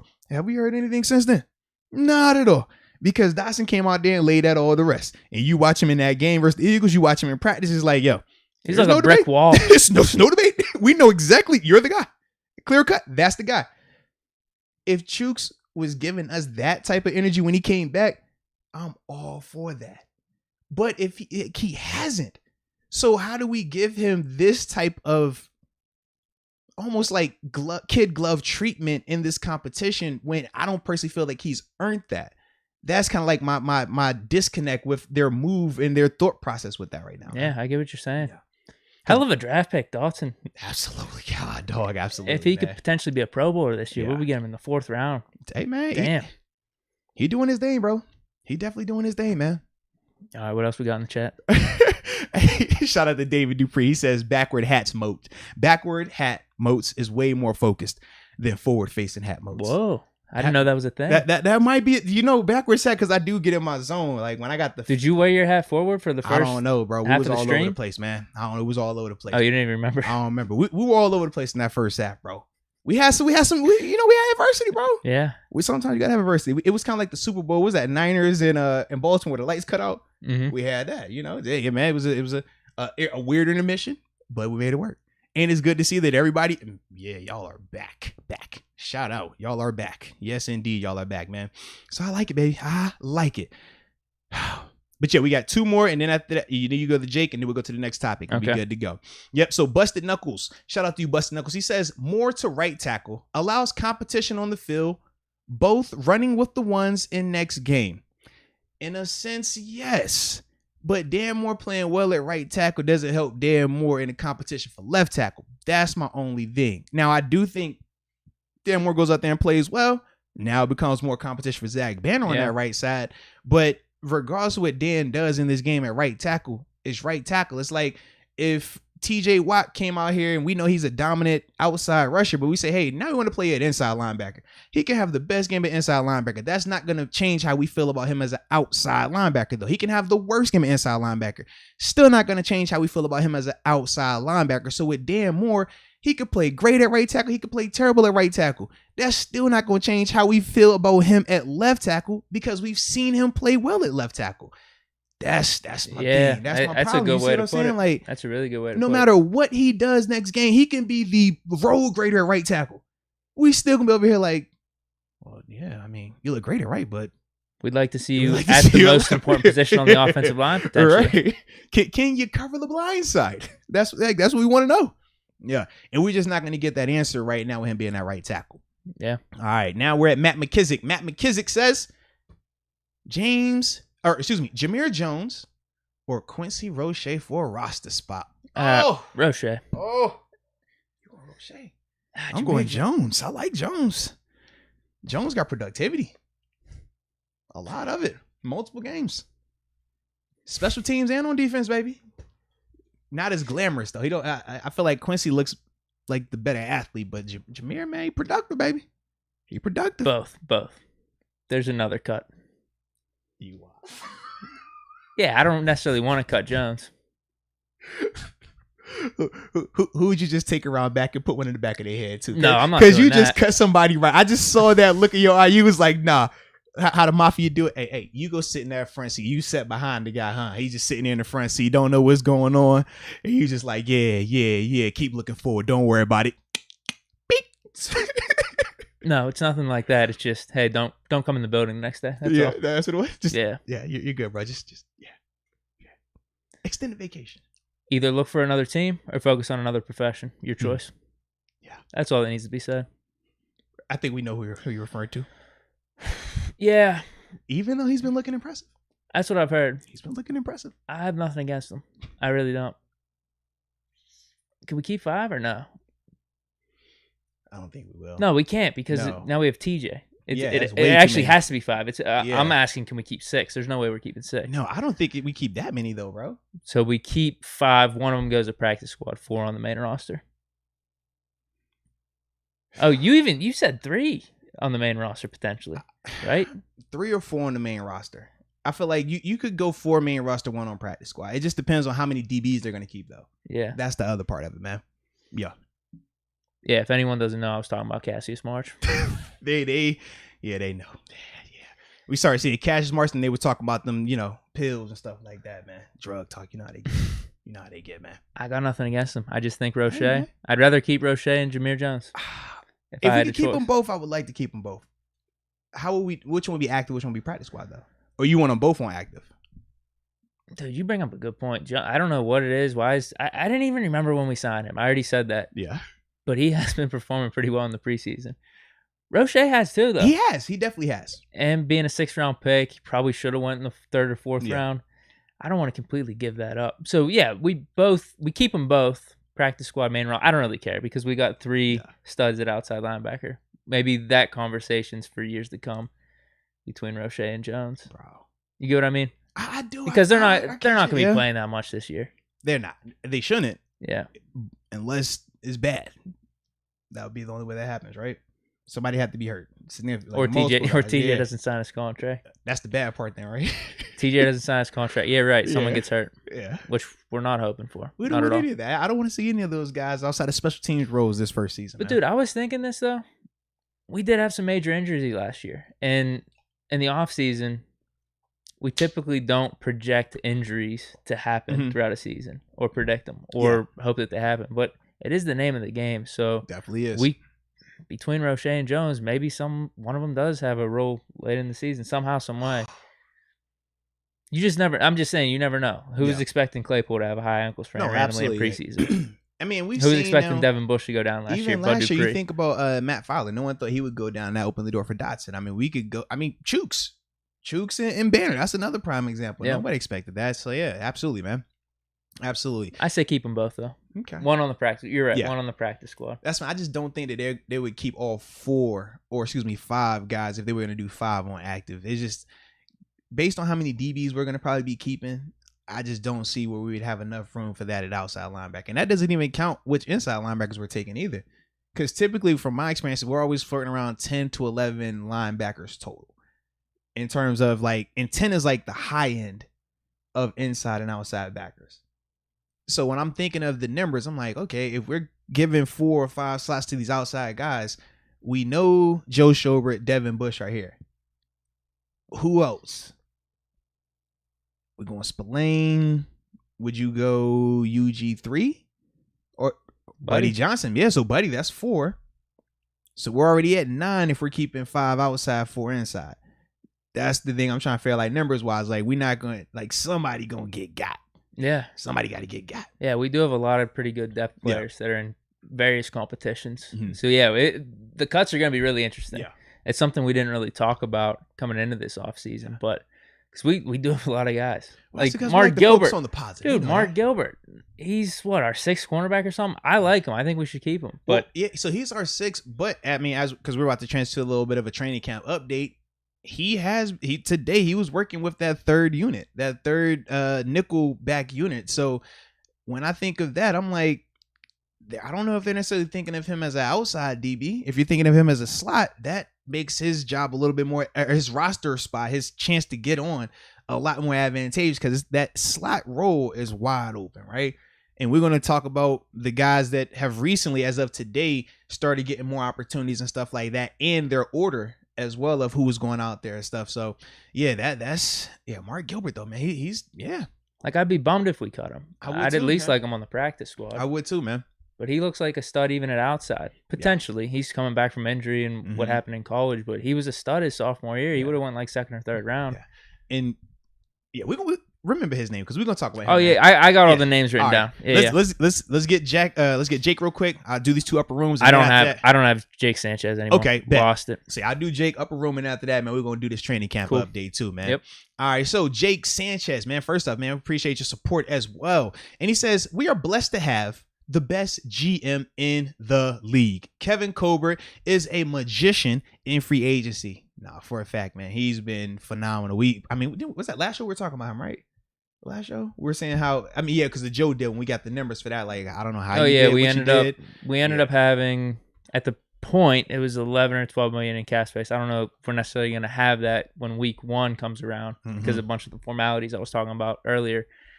But to have that cap space after DeCastro, after we released DeCastro didn't necessarily retire. But then to get Melvin Ingram, Trey Turner, and Joe Schobert, and to have the cap space that we do, basically in return for DeCastro, that's crazy. Yeah. It's pretty good. Very, very good. Very good. Very good. All right, let's do these 2 shout-outs real quick. And after that, we get this next thing rolling. And you'll read off that Kenneth Beamer one for me as well. I could do that. All right, so. Is that the last of the Super Chat? Yeah, that'll be the last one right there. Yep. So, boo_yeah. Boo yeah. I love that. Welcome to the upper room. Yes, indeed. And then we got Celtic_hound_. Shout out to you, Celtic_hound, and welcome to the upper room. Yes, indeed. Yes, indeed, baby. Appreciate y'all as always, man. And then Kenneth Beamer. Go ahead. You know he's always tuning in. Just wanted to show some love. I'm so excited for this defense. I know everyone loves the offense, but I'm a defense kind of guy. So, yeah, you and him could be good friends. Keep the content coming. No doubt. Thank you very much. Hey, so funny. I like it, though. I like it. Matt says we're about 2 viewers short of being at 420 viewers. I'll refresh. Hold on. This is interesting. We're at 4. He might have jinxed it. Oh, man, he jinxed it. Day gone, man. Jeez. Joe Brown. Look at this hater in the comments. Right, Let's Joe. Run those dislikes up. You know what happens right here? Wait a minute. What happened to Joe's comment? Oh, no, Joe. What happened, Joe? Oh, no. Yeah, that's how we do, man. That's how we do. You know we can't have no hating action, baby. We don't play that. Wow. No. Hey, man. Hey, we don't do it to many, but when you hey, man, you know, we won't spend a lot of time with it. The comments are loving it. All right. He says he's playing, but it's all love. But yeah, man, we play a little. I like to play too. Hey, we all like jokes. I like the joke. You know, hey, it's funny. Click. Okay, so we have. So now we're caught up. Some names you were dropping to me. Yes, before we started recording. Absolutely. And I was sitting here with a huge smile on my face with some of your updates. Yes. It was awesome. All right, so let me take down this topic real quick. So that way we ain't looking like Chuks up here the whole time. We going down these names. Sure. All right. So first name. You want me to drop it? Yeah, man. Let's go ahead and drop them. So we're going to talk about our little training camp update right here, right? Just some of the guys that, you know, I've been able to watch past couple of days since that Eagles game, right? We've given a couple of updates to the upper room members, but now we do our, you know, big update, another update for the people. So let's get it. Justin Lane has been balling out, bro. These past couple of days since that Eagles game, Justin Lane has had interceptions. He's had PBUs and is not against bums. He's lined up against Claypool. He's lined up against Deontay Johnson. Multiple days, multiple plays. It's starting to look like the athletic ability that we talk about with Justin, how talented he is. We said the biggest thing is he doesn't trust himself. The biggest thing is his body language. He just doesn't believe it. He's not willing to take chances. These past couple of days, he has been doing that. I, for a fact, have been watching it like, okay, I'm liking this. I still am not the biggest fan of his body language because at times, even though he'll make a play, he still doesn't have that body language of like, yo, I meant to do that. Right? Not even time, but just like think about, for example, the interception that he had, right, in the first game versus the Cowboys. How? No, Eagles. He had the forced fumble in the Cowboys. You're right. But yeah, so the forced fumble, right? How it was a bad play, right? Because he got beat on it, but then he forced the fumble, which was a great play. But then you're just kind of like, we kind of feel indifferent about him. We don't really know. And you would expect his body language to reflect that. Like, yo, all right, it was kind of good, but it was kind of bad. Even when he makes good plays and we're like, yo, that's a legitimate good play, he's still just kind of like, I don't know if he's not fully believing it, but these past couple of practices, for a fact, he has been one to me where I'm just like, I'm liking this. Now, James Pierre is still doing what he does. So don't think of it as like Justin Lane is closing the gap on James Pierre, but think of it more so as Justin Lane, man. I legitimately was concerned that this dude won't go have a job. Spot on the roster and potential Joe Hayden replacement down the line or something like that. Right. Is what we're looking at. But Justin Lane, these past couple of days, like he's responded to that adversity. He's responded and he is bouncing back. And as a fan of the game, as a former player, That's what you want. You want to see young guys that we might have took a chance on in the draft, guys that we feel like, hey man, he has some athletic ability in here that's special compared to these other guys. You want to see that start to turn on a little bit. And right now we're like these past couple practices, for a fact, you have seen Justin Lane start to just put good plays together, good practice after good practice. And for me, I'm like, yo, if that materializes, if that can turn into what we think it could be in terms of why we drafted him and the expectations for that, that can be a really good thing. Because athletically, as great of a player as James Pierre, as great of a training camp as James Pierre has been having, right? He's been lighting it up, getting his hands on balls, get interceptions, PBUs, like just looking good. Athletically, he will never be able to do some of the things that Justin Lane can do. And for Justin, if he can just continue to keep going in this direction, man, that could be something. That's for me. I'm just like, all right, can you take us to the game now? Because yeah, you these 3 days in a row, man, you done sold me. All right, I'm interested now. I'm believing it. I just need to do it in the stadium for me. Give me a reason to really come out here and sing your praises, Justin, because you got me excited right now. Oh, I could tell. You got me excited, man. You brought up Pierre though. Yeah, is what I was talking about last couple podcasts ago. Talk about it. Could he be starting on the outside? Listen, Coach Tomlin was talking about certain guys getting new opportunities at slot corner. One guy today, in fact, as I put it in my notes, went out there with the first unit at slot corner. Wasn't Justin Pierre. Wasn't James Pierre. Wasn't Justin Lane. Wasn't Arthur Marlette. Wasn't Mark Gilbert. Wasn't even Antoine Brooks, who did practice today, by the way. It was Cam Sutton. They bumped him inside. He was at slot corner today. The group was James Pierre at outside corner. Opposite Joe Hayden. And then it was Minka Fitzpatrick and Terrell Edmonds. Absolutely. First nickel on the field was Cam Sutton. I said, oh, Lord. Whoa. Hey now. Spicy. Yes, I liked it. I liked it a lot. I felt guilty about liking it so much. I was like, oh, hold on, dude. And then, you got that little, like, you said that first. That came from us. Dude, Tomlin might listen. I swear there's some things low key, bro. Low key. Don't be surprised, man. But for a fact, man, when I saw that, I was like, whoa. That was like the first big surprise. The next surprise, I guess I should have been surprised after hearing Coach T talk about Dotson. But when I saw Antoine Brooks, he came back to their practice. Hey, remember, he was kind of like the front runner for that slot role. We thought he played really well in that Cowboys game. I think a couple weeks ago, he's a lot, head and right? shoulders above everyone else. He's guaranteed the starting spot. Yes. I think those were my sentiments. So what ended up happening, he comes back today, and he's not with the ones, the twos, or the threes. My man was doing the essential, like, scout team, look team stuff today. It was a very humbling experience, if you're Antoine Brooks compared to the last time you were out there. But it goes back to kind of what Coach T was saying about Dotson in the sense of you haven't played enough to just feel like you've earned this or you deserve this starting spot.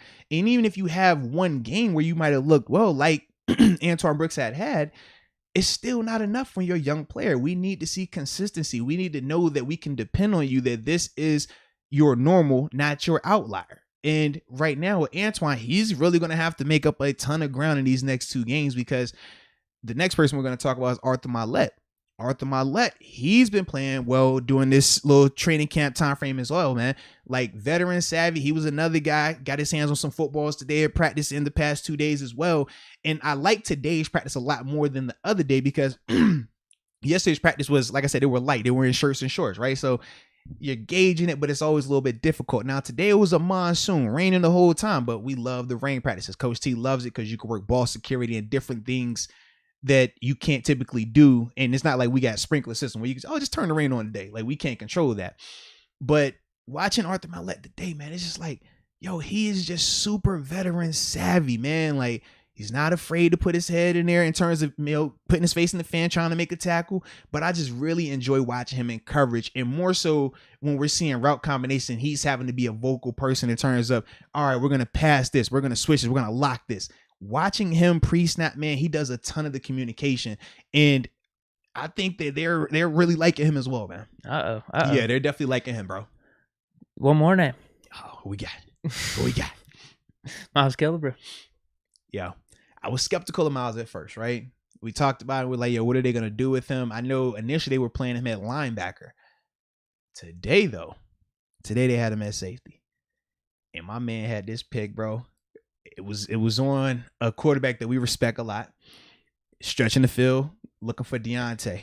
You know, that's just team building by the quarterback. You know? Yeah, absolutely team building. Yeah. Come Build on, confidence in the defenders. You know the defense is going to need to be good for you during the regular season. Yeah, absolutely, man. Take him for that's just so much wisdom by the quarterback. Leadership, elite leadership, right there, man. But in the midst of that elite leadership, he throws his pass about 40 yards downfield, and the ball is in the air, and we just see this flash. And we're like, yo, who's that, Minka? Who is that, man? And we're like, yo, that's not Minka. Minka's on the sideline. It's like, who is this guy? Let me check this. We're checking our programs over here. Like, yo, is that the name about that? You pull out the monocle, the eyeglass. I'm like, no way. That was who I thought that was. No way. And sure enough, it was Killer, bro. Out the sea. I'm like, bro, out the middle of the field, Ed Reed style. I was like, whoa, when did this, like, he hadn't shown that at all. We have been playing him at safety, right? We've had him at linebacker. But today, I don't know if today was Coach Tomlin's way of saying we're going to reset it now. We want to see guys in legitimate positions like Cam Sutton going back to slot corner, like Miles Killebrew going from linebacker to playing safety. Yeah, the combo was literally, he was with the 2 group when I would see him out there. It would be Killebrew, and they had Trey Norwood doing some of the 2 reps as well, man. Now, we know that secondary group in terms of the safety position, we're looking for a 3rd and 4th safety right now. We talked about Trey Norwood and who why else they're is using even in competition right now. Exactly, bro. Exactly. So it looks like he's on the team. Yeah, so when they put Killebrew back there, I'm like, oh. And it's funny, right? We said at times Trey Norwood, he's built more like a corner. He looks small. He looked really little next to Miles Killebrew, bro. Sure. Holy cow. Miles low-key, like, he, now, not to the same extent, but seeing Miles next to Trey, it reminded me of looking at, you remember Taylor Mays? Cat came out of USC, went to Cincinnati, like just a monster back there, bro. I couldn't believe he flopped in the NFL. I promise, bro. It was one time I looked back there, I'm like, yo, what is this? Like, holy cow right here, bro. But it was working. It was working, man. It was definitely working, man. Do we have a prototype for Trey Norwood playing safety? I don't know right now, bro. Because even dudes that are little, like Earl Thomas, they're like jacked. They're thick, yeah. So I don't know, bro. I do not know. Because it goes back to the comment we had a couple podcasts ago, or even the last one, saying he seems like he's more fit for corner, specifically slot corner. But we don't have any extra guys in terms of depth, so you got to learn something. Yeah, because like literally right now, if we say Edmonds and Minka, y'all are off. Who's the 2 group? Like, it wasn't even Killebrew. Who did they have? It was Steiner. The shit, cat from Florida. Right. Yeah, he had that pick too. Yeah. Now, with him, he got some opportunity as well, but they would definitely Killebrew was getting the opportunity first before Steiner today. Now that could change because they still have today is Wednesday, so they'll have practice tomorrow. Yeah, then after that, Friday is just like walk through, nothing crazy, and then the game is Saturday. So yeah, but we have Steven Denmark too. People are excited about. Yeah, we got a lot of dudes in the secondary. Now hold on. I thought was he part of the 5 though? Cornerbacks? No, we had released some people yesterday. Oh, I don't know. Yeah. I don't know. I bet you people are bummed about that. Yeah. Well, this could be. I guess this wouldn't be breaking news if it happened yesterday. No. Well, why you do that? I'm gonna get dude. I think you're right. Though. Yeah, I was saying Denmark was a part of that. Steelers group, released former Bears pick Steven Denmark. Yeah. That just goes to show we have some nice depth at cornerback. A lot of unproven guys, but guys that you could be high on. Yeah. You could have your reasons to be high on. And Steve, the people were amped up about him. No, for a fact. To see that he was cut, he got the pick in the game, too. Well, you remember even 2 shows ago, somebody was even asking us about Steven Denmark as well. I know. What about Denmark? How's he looking? But yeah, man. It's a crowded group right there, though. That's secondary. Because you don't have clear-cut winners, that's why it's become that crowded like that. Typically, you have, we know who our 2 guys, we know who our 3 guys are. They've separated, and it's like 1 or 2 people that are in that competition, whereas now we can see it's a lot different right here, man. Dude, I'm behind. I've been on Madden these last couple of days. Yeah, man, you gotta wake up a little bit here, man. Come on, baby, keep up. But while you doing that, I'm gonna get these upper room members because I see my man Joe Brown coming at me like I ain't gonna shout him out or something. Like, Joe, I got you, baby. I got you, baby. All right, just give me a second. We released McCoy. Yeah. We a couple of them do. It was Rico Bussey, man. Mm-hmm. Sam Sloman. We knew that was coming. Abdullah Anderson, and then Brandon Walton. Yep. So actually, I mean, McCoy and Denmark, those were actually kind of like names for Steeler people. Like the national media has no clue who those people are. But us locally, like we cared about that. Like that was interesting. Yeah. Absolutely, man. Absolutely. So Joe Brown. Let's get to Joe Brown. All right. So here we go. First off, dang, Joe, you all right, man. I feel kind of, actually, I don't feel kind of bad, but I do love you now, Joe. It's all love. That's the dude you bet. Yeah, I'm gonna say I don't feel bad, but Joe contributed. He says, I had to drop some dollars just so y'all know I'm playing with these dislikes. Yo, I thought it was hilarious. It was funny. I thought it was. I thought my reaction was funny too. I don't know. When Drake say everybody want to play until I want to play, like yo, I was just joining the fun. It's all good. But Joe, no, all love, man. You know we ain't tripping, baby. And with that being said, because I know he thought that he wasn't going to get sung to, Joe, this is especially for you, baby. From the heart, Joe Brown. Welcome to the Upper Room.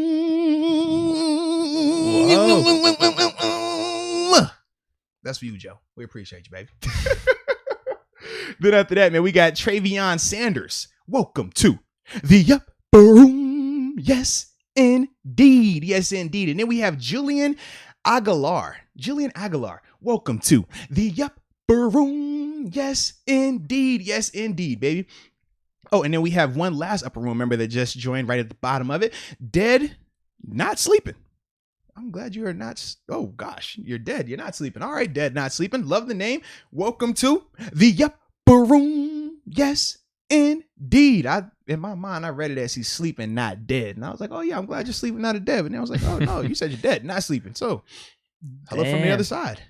Even in his afterlife, he came back to watch us twice. God, oh my man, I appreciate you, baby. Remember, one of the people commented they were behind us last time, like as a ghost. He was a ghost. I mean, I don't know. I don't know if it was the same person or not. Now it has been a time while I was watching this movie called Interstellar. Okay, I've never seen it. I still need to see it. That's one of the best movies out there, huh? Awesome movie. That's all I've heard. It's a scene where it's like that. And you're like, bro, where are you in this? Like which galaxy, which dimension are you in here? So maybe that could be a situation right here. All right. That could be. I got a comment, though. All right, where you at? Elijah Barnett. Oh, yeah, read that off. Seeing how well Kevin C. just finessed this offseason, you think it was possible to have kept Bud and still acquire what we have today? Oh. In the words of Coach Tom, he says, hey, man. Well, they could have made it work if they would have like cut the Castro like right off the top. Restructured to it. True. Could have made things happen with Joe, maybe even an extension early on. They could have made it happen. I mean, yeah, when you think about the two guys, or even the three, the crazy thing is the three main people that we said they could have cut to save a ton of money was Vince, DeCastro, and Steven Nelson. At some point, right, we said it was either Steven or Joe. Right, but we said all three of those guys, though, at some point this offseason, we highlighted their cap hit, and we were basically saying, hey, would we get rid of them to get, to keep this money or use it somewhere else? And at the time, we weren't really fond of it for DeCastro. We weren't really fond about it for Vince. We talked about it a little bit with Nelson, but I still felt like we ended up. I thought Joe was the bigger the guy, cap, right? Actually. That was the guy we ended up looking at. It was just like, who do you want to keep? But it's crazy that all three of those guys aren't even here anymore. We're like, man, we could have really used that money. Like you said, yeah, because it happened all afterwards. Right. These were all after the fact. And we're like, man, the reason why we didn't keep those guys is because we thought we would have y'all guys. But I like where we're at, though. I mean, because to keep Bud Dupree, we wouldn't have got Melvin Ingram for $4 million. Alex Highsmith is emerging a little bit. Now, I get it. Bud Dupree's more proven. Mm-hmm. Ingram's on the backside of his career. But in terms of value, I don't know. I still like. I'm fine with where we're at. Like, I don't know if I would go back, I would necessarily do it. I'm not fine where we at. I'll be fine where we're at when I see Alex Highsmith go out there and do what Bud Dupree did. Sure. Because if he doesn't do that, then I feel like we lost. Here's the thing. If you asked me this a month or two ago, different story. But now we're seeing what Highsmith may be capable of. Mm-hmm. Ingram as that little backup plan for $4 million, former Pro Bowler. Yeah.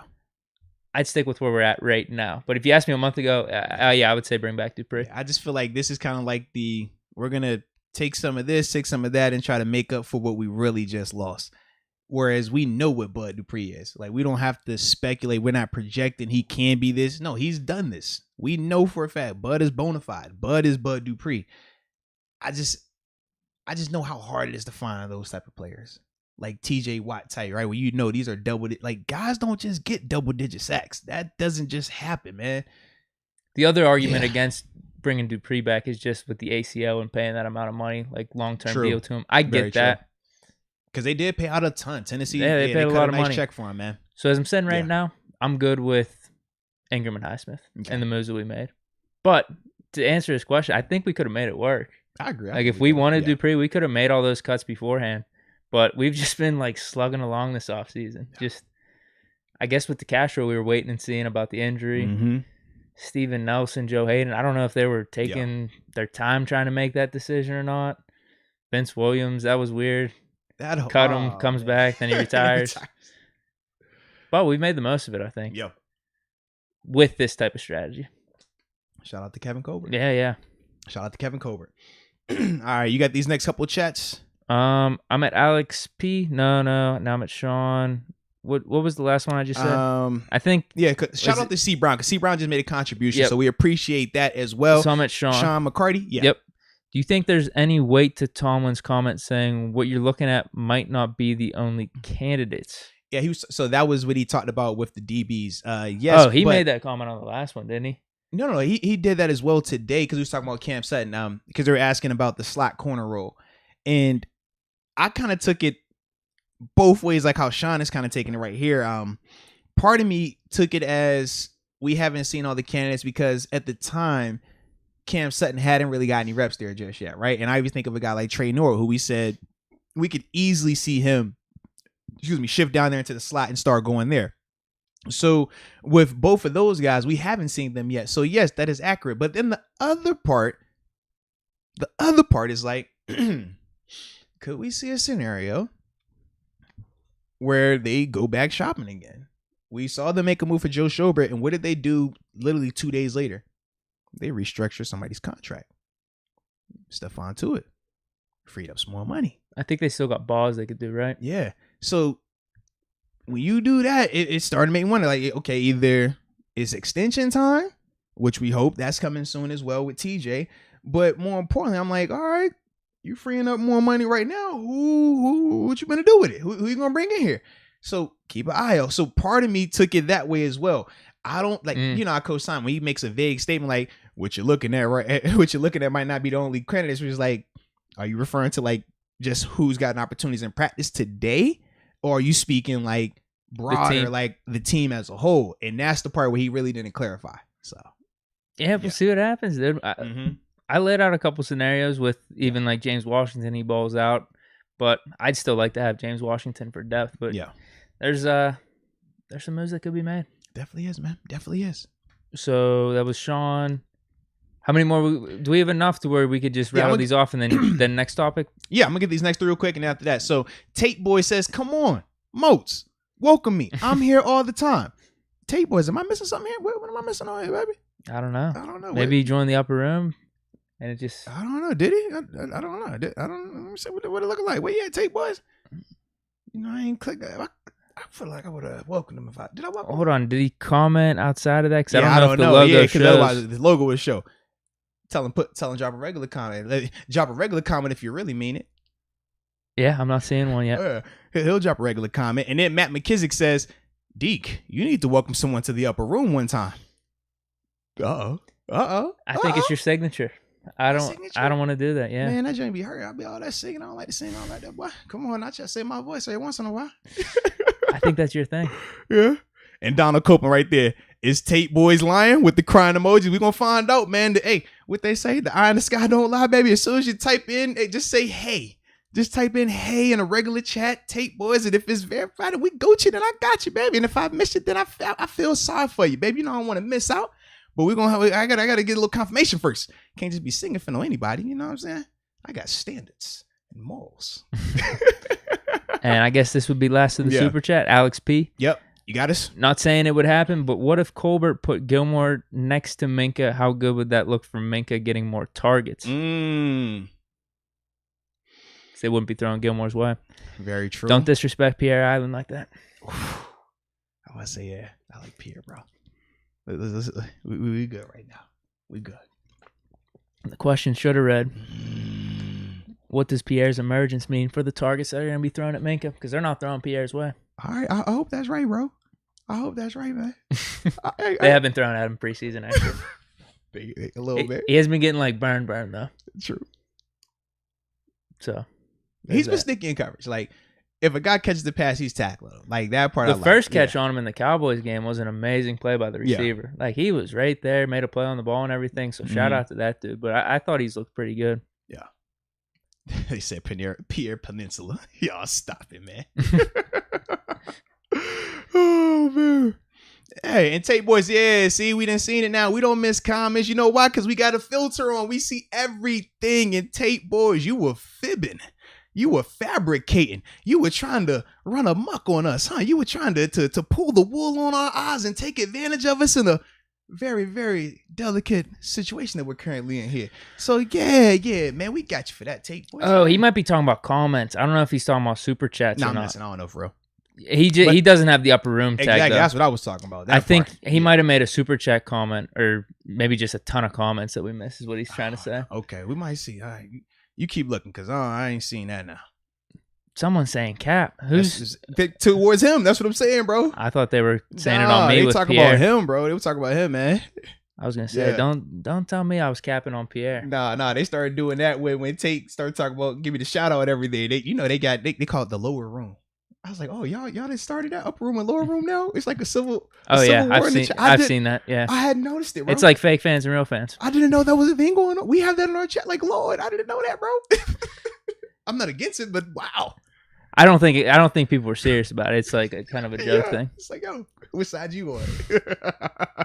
He'll really be upset when that season hit and they see what's happening with them upper room members. He'll be like, yo, wait a minute. Whoa. Whoa, little advertising there. I jumped the gun. I'll wait. We won't drop that just yet. We'll save that for like another week or two, right? Wow, I might need to join. We're gonna drop that just yet. We'll save that. We'll tease it a little bit longer, you know? Because when it happens and they're like, yo, that's... No, y'all missed out. Don't worry. You're gonna let them know? We'll let them know. We'll let them know afterwards, man. Okay. Y'all see afterwards, bro. It's all good. After the upper room gets the content? I don't know. Which... We'll play it by. We don't have to make a decision right now. Okay. We'll just tease it. That's what you're supposed to do in showbiz, right? You say you're supposed to tease these things. We'll just tease it for a little while longer because we got time. The season don't start for another couple of weeks. Even though we're excited, we got time. We're good, man. Yeah. We do have time. All right. So now let's get to this next subject. I think I got everybody. Yes, I got everyone. All right. Next subject. Get us back in the saddle here. Boom. Now let's talk about this daggone game a little bit, man. Sheesh. Totally forgot about the game. That's what happens when the stream gets a little janky, right? And you start going off. I had all this other, like, we got to read. I suppose, we got to do a read and everything like that. But I totally it's one of them days. Happens like that. But got to handle that adversity, baby. Got to handle the adversity. So how you feeling about this matchup right here, baby? Feeling great. Now, with all the reports about Justin Lane, I'm even more excited about the cornerback potential receiver matchup we could see. Because it's like the Eagles matchup last week with these lines. Mm-hmm. They have starters, and I'm assuming they're going to play because they are good enough to be starters in the NFL. I don't know about good enough to be sitting out preseason games consistently. Yeah. Although Perryman didn't play for them last week, so they have Perryman, Tyrell Williams as their main two guys. Yep. They're looking for a third guy to be emerging. Now, I'm going to give you another name. I don't know if you know him. I'm listening. We had Quez Watkins last week. Mm-hmm.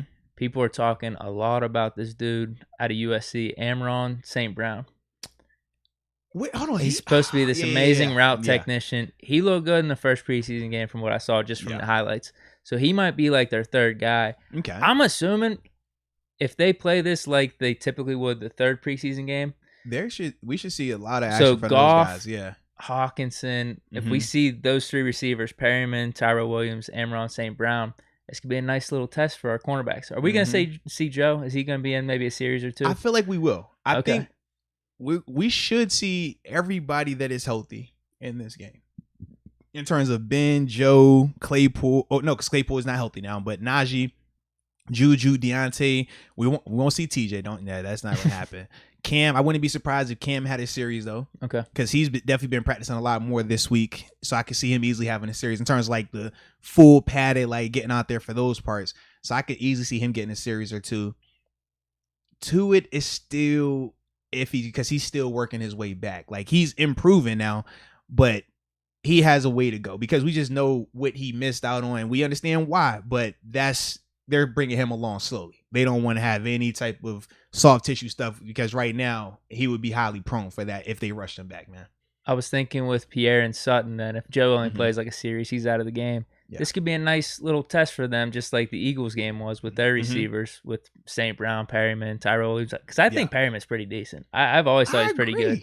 Williams, he's like a journeyman, but Perryman's kind of legit. But with your recent report, I don't know if we're going to be seeing Cam Sutton on the outside like that. I thought this would be like a redemption game for him. Now, it could be better than that, though. We could be seeing maybe more of our starting secondary, Pierre, Sutton, Hayden. Because for me, I thought I kind of took two approaches. At first, I was like, okay, maybe they're just going to show this a little bit today, but then they're going to go back to, all right, this is the group that we're using in preseason. But they never, every time they would call out that number one group, it was the exact same every time. I'm just like, I know how Coach T operate. Like, if it was he ain't doing this to joke around. Yeah, if he was just doing it in the sense of like, hey guys, we want to get our reps now, but we're not giving this look until week 1. You would have saw a couple of it in a period here or there early on in practice, and that would have been it. But it kept going. Like, in every portion of practice, I'm like, oh, it's 7-on-7. Oh, it's team run. Oh, okay, it's situational ball. Oh, it's this. I'm like, same route. Okay, all right. I'm gonna believe it then. So maybe it's actually then Joe gets 1 series. Yeah. 1 series, 2 series. Then it's Lane, Pierre, Sutton. For a fact, I can see that. All of a sudden, now I'm so high on Lane with your reports. But you know, that's not the matchup I'm even most excited about. Schobert.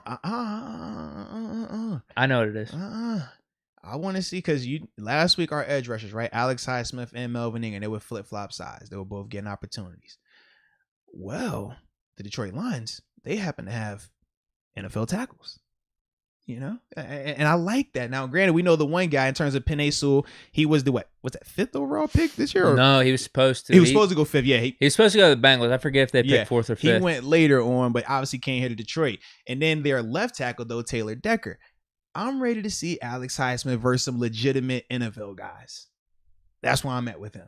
Like, I'm tired of watching him kick butt in practice. I'm tired of watching him kick butt on the guys that he's got these chances to go against. I need to see some real dudes. Yeah, I want to see real guys. And this week, we're going to see real guys. Whatever tackle he's going against. Penei Sewell, I know Penei gave up a sack against Gregory Rousseau from Buffalo, right? In their preseason game. It was a good play by Greg. I ain't going to knock it. But, yeah, Penei good. I want to see that, like that. Either one of them. Either one. That's what I want to see from Alex. Now, you've done it to these other guys. Do it to them. Same with Melvin. Now, Melvin, we feel a little more confident because we've seen Melvin do this for a longer period of time. It could just be something nice to see, Melvin versus Penei. Because he's normally on that side, but you said they flipped. Seriously, yeah. Because last week, they were definitely flipping. Like, it was one series where Ingram was on the left, and the other series he was on the right. And they would just kind of alternate back and forth while they were both out there. Then when they left, they left. And I don't feel like Cassius and those guys switched as often. But you're not as hype about the Cassius Marsh Penei Sewell matchup. Chill out, bro. Yeah, that was. I'm sorry. Yo, chill out, bro. Why you want to do that, bro? I'm sorry. Don't do that, man. Don't you. Cash has been having a couple good days. All right, I didn't come up here and talk about him like that because I gotta stop, man. Because I got nothing against the guy. It does seem like I'm going that way.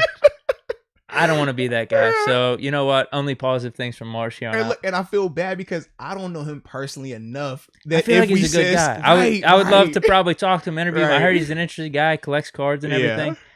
I just feel like I don't know him personally enough that, we get reckless with him up here in the joint. And we see him, I'm like, could get a little awkward. Not like an uncomfortable awkward, but just like I'm sorry. Don't worry about Deke. It's all up. You know what I mean? Like, Oh, you got to speak for me. Cause you're not. I'm at the facility. I gotta. Yeah, it's funny. Oh man, I'm sorry. I'm getting you in trouble up here sometimes. Well, I'm not a joke for me, but it's just like, yo, what's up with your boy? I'm like, yo, chill. Oh damn. It's like that. But hey, at least they notice you though. Is that how it is, man? Hey, you rather they notice you than not notice you. All right. Listen, it's all love. It's all trying to make the Steelers better. That's all. Yeah. But just sometimes it's like, all right, all right, I'll take that. Yep, it's the group. I'm with it. Yeah. Yep, we're here. That's how it goes sometimes, man. But I ain't gonna never turn my back on you, so that's all that matters, baby. All right. Thanks, man. So yeah, if cash run up on you, I got your back, baby. Don't trip. Okay, right? thanks. Yo, don't trip. That'd be a good fight. Oh, man. For you or for me? You and me. I mean, love me. I ain't tripping. Okay. Cool. I ain't tripping. We good. As long as you're confident, then I am. As long as that's how it goes. Yeah. Wow. I'll shoot the video of it so it could go on social media. Make us go viral. Yeah. All right. Yo, you are funny, but the people got your back. They say, "Yo, Cassius Marsh don't stand a chance against you, bro." That's what they said, man. That's what they said. They said, "Hey, he can't hold you, bro." I appreciate the support. Yeah, they definitely said that you got him, man. But no, I do not want to see Cassius Marsh against Penei Sewell. Okay, I can. I'll be okay not Dude, seeing I that hope matchup, he get, bro. Wait, no, I hope he. I do not want to. I don't. How amped would everyone be if Marsh just tortures him on a play? It would be great. It would be great. We would all be over here like, whoa, okay, I like that. Actually, I'm rooting for it now. Yeah. But he already, if he does that, he's turned a hater into a believer. But this is the thing. Cassius, he can rush the passer. When he was in Seattle, he can rush the passer. It's the other stuff. The complete edge guy. That's where he struggles with, man. But he can rush. And even these past couple of days, like I said, I talked to you about it. We ain't really publicly speak on it. But with Cash, like, yo, Cash has been doing some good things, man. He has a nice little rush that he's been able to kind of have some success with these past couple of practices, really getting after the quarterback. That is showing up. So if it was just a pass rush situation and he were to win, yes, I'm cool. I believe that. It's just us. You don't want to see the other stuff, man, because it ain't always a pass when it's going to be Penei out there and then he's going to put them hands in it. Yeah, he ain't trying to see all that, man. Yeah. That can get a little rough. I agree with you. That's going to be a fun matchup, though. Absolutely. Our edge guys, Sewell, Decker. Yeah. Because who knows how long either of them play. I expect Highsmith probably for most of the first half. I think, we should see a lot of Highsmith. Ingram probably a few series. Oh, you think he's going to play more? I think Highsmith and Ingram will play the same amount, man. Oh, wow. I think that'll be really exciting then. I think they'll both be out there the same amount of time. I think we'll see them flipping sides. Like, pay attention to it early on. I think we won't always see Alex on that right side exclusively. I think he will flip-flop a little bit.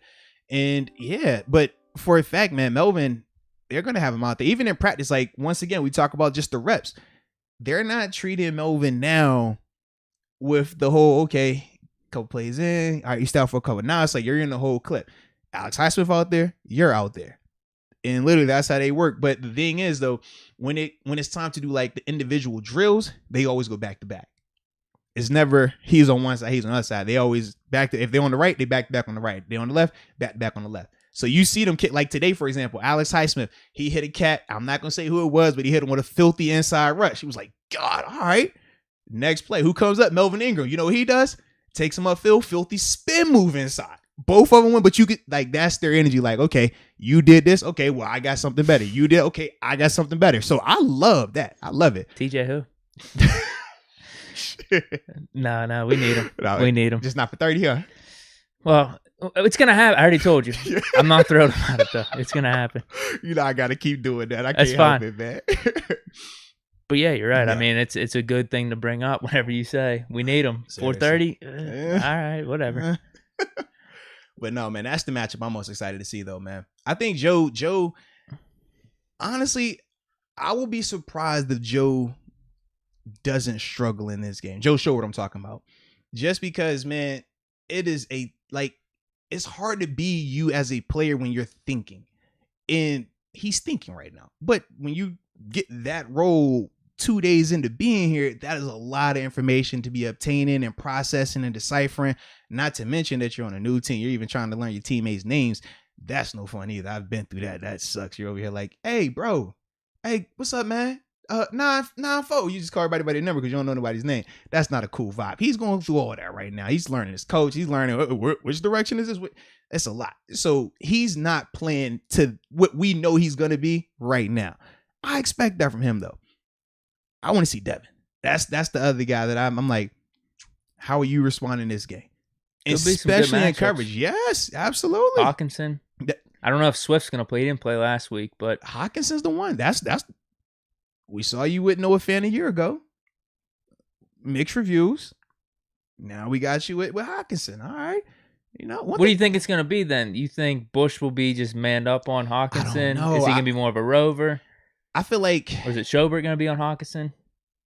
this is the part where, because Joe is still learning it,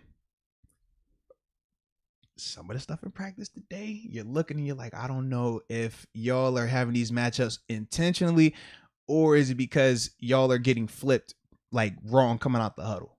Because typically what we like to have is like, okay, you're the Mac back, we want you set to this right here.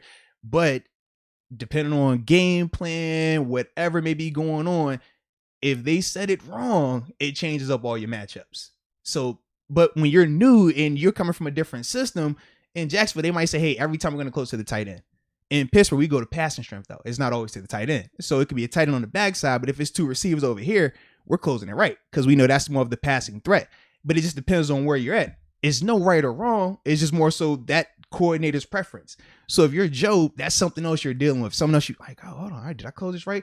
So in terms of how they're going to use Devin Bush and Joe in this game and their matchups, I don't know 100% because some of the stuff I see in practice, I'm just like, all right, that kind of looked cool. And then that one, not so much, man. I'm with you. Yeah. Either way, our inside linebackers versus Hawkinson and maybe Swift. Yeah. That should be good because we want to see something different than what we were seeing these last two preseason games. Yeah, definitely, man. It's going to involve Joe. Yeah. If he struggles, I already got the warnings from you. Don't flip out about it. That's my thing, man. Just dial the expectations. He's going to be a good player. Don't worry about that in terms of this season. But early on, and it's the same thing I said about Devin early on when we were wondering when he would come back to training camp and stuff like that. We say, yo, don't be alarmed if he struggles early. When you're not practicing, when you're coming back, when you missed a ton of ball, like you struggle. And we've seen him do that a little bit. But for Joe, when you're traded in the middle of a training camp and you're thrown right there into the action, no kid gloves, no training wheels, just full-fledged, like, yes, expect some bit of a learning curve, expect some growing pains, especially early on these next two preseason and probably their first couple weeks of the game. Like, yeah, because it's a lot. I mean, it's not as simple of, okay, I'm just going to pick up. I know my call and that's all I got to worry about. When you got the green dot, when you're the Mac backer, you got to talk a lot. You got to be the beacon of communication. You set defenses and you make calls. Like, that takes a lot more knowledge and comfort in the system, man. Another thing I'm looking forward to. Oh, what you got? Seeing the full offensive line. Yeah, very true. With Ben, with Very Najee, true. with everyone except Claypool. Yeah. How do we look? Because I heard a couple reports. Yeah. Wow, they opened up a huge hole for Najee. They're pushing the dudes 5 yards back. But then we're hearing other things more recently. Yeah. I just hope they look decent. And Ben stays healthy, and that's about it. Najee, I don't even need to see you out there, but you're going to be out there. Now, where do you fall with the people that are having concerns with Kendrick Green now? Because that's the other person that is kind of, since that Eagles game, the people haven't been as arrow pointed up with him. I know in practice this week, he had a little rough go at it again. Well, let's just see what he does in this game. Yeah. Practice is practice. It's something, but it's not everything. True. That's all. Let's just see how he looks in this game. Now, because Detroit Lions is pretty decent. Yeah. Their defensive line's not bad. They have like Trey Flowers. Mm-hmm. Who else they got? Trey, the $90 million man. Come on, baby. You know that. Trey got that. They have like two other good guys on their defensive line. Michael Brockers, they brought over from the Rams. Yeah. Nick Williams, he's another decent dude. But Jamie Collins, that's the other guy. Now, he's still kind of a shell of himself. But Jeff Okudah, he was that third overall pick a year ago? Cornerback. Yeah, he was third overall a year ago, though. He actually struggled a little bit last year, too. Oh, yeah. Yeah, he definitely struggled a little bit last year, man. No, so yeah, their defensive line's not bad. Yeah. Let's see how he looks. That's all. We'll see how he looks in this game. So will you be more like, if he struggles again? Might be JC time. BJ's okay. I mean, it's gonna have to be. Would you go shopping? Who's even available? What's the dude? Oh man, I'm drawing a blank on. Call Pouncey out of retirement? No. It's not. Is it Treader? Is that the dude's name? Oh my goodness. He was on the Browns. Is he still on the Browns? Hold on. Dang, I'm drawing a blank on this cat's name. I literally just. Oh my goodness, it's a center though, man. Actually, like a legit, like good center. He's just been kind of like out there, man. But Oh, I don't remember his name as soon as we get off. That's how it always goes. But such is life in the NFL. Yeah. So should we trade for a center essentially? Yeah. Or not even have to trade, but like sign guy. What sign or trade? Like that's Because how do we feel about people JC? have been a little bit nervous about Kendrick right now. How do we feel about JC? Well, how did you feel about Jason when we drafted Kendrick? You weren't talking about all this JC stuff then. You weren't talking about no BJ then. It was Kendrick Green the man. Kendrick Green the best guy we got. Yeah. Now Kendrick Green is in question. Now we back on the JC train? I thought we knew what JC was. We saw that last year. How's JC look compared to a potential trade or signing is the question. Who are you trading for? I mean, if we're trading for somebody like good or one of the guys I was talking about, then I like that. But we don't know what the asking price is. I feel like when we talk trades, that's kind of like how we gauge that. Like, what are we giving up for this guy? Like Joe, we love the Joe Schobert trade when we saw what we gave up. If we had to give up 2 first rounders and take on the contract, we might have a little bit different feeling about him. Yeah. Wow. Let's see if this is a topic on what day? It's Saturday. When are we? Yeah, are we Saturday. recording? Game Saturday. We recording Monday or Sunday? What game Saturday? Ooh, good question. It ain't gonna be 9 a.m. on Sunday. I can assure you that. We ain't maybe a noon Sunday. We might have to do like a bonus time.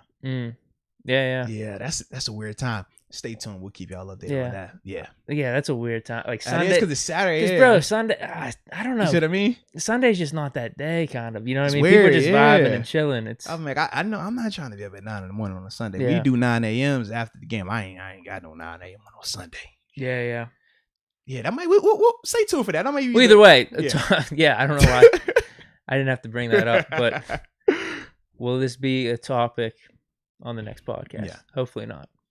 Yeah, because I guess for me, my biggest thing right now with Kendrick, he never looked small to me until that Eagles game. And now all of a sudden... You're seeing things. Yeah. It's kind of like you never notice something until you notice it. So like Kendrick... It's like driving your car whenever you get a new car. Now you're seeing it everywhere. Oh, what is this? Oh, dang, I already got this car? So initially, Kendrick Green never looked small. We never saw him or thought of him as like a little guy. And then the Eagles game happens. We see him get blown back. And we're just like, he look kind of tiny. And then practice happens. And we see some more of that type of stuff showing up. And now we're asking ourselves, okay. Maybe our defensive line is too familiar with him. They know all of his moves. Maybe that's what it is. They know all of his moves right now. Yeah, that's got to be it. Yeah.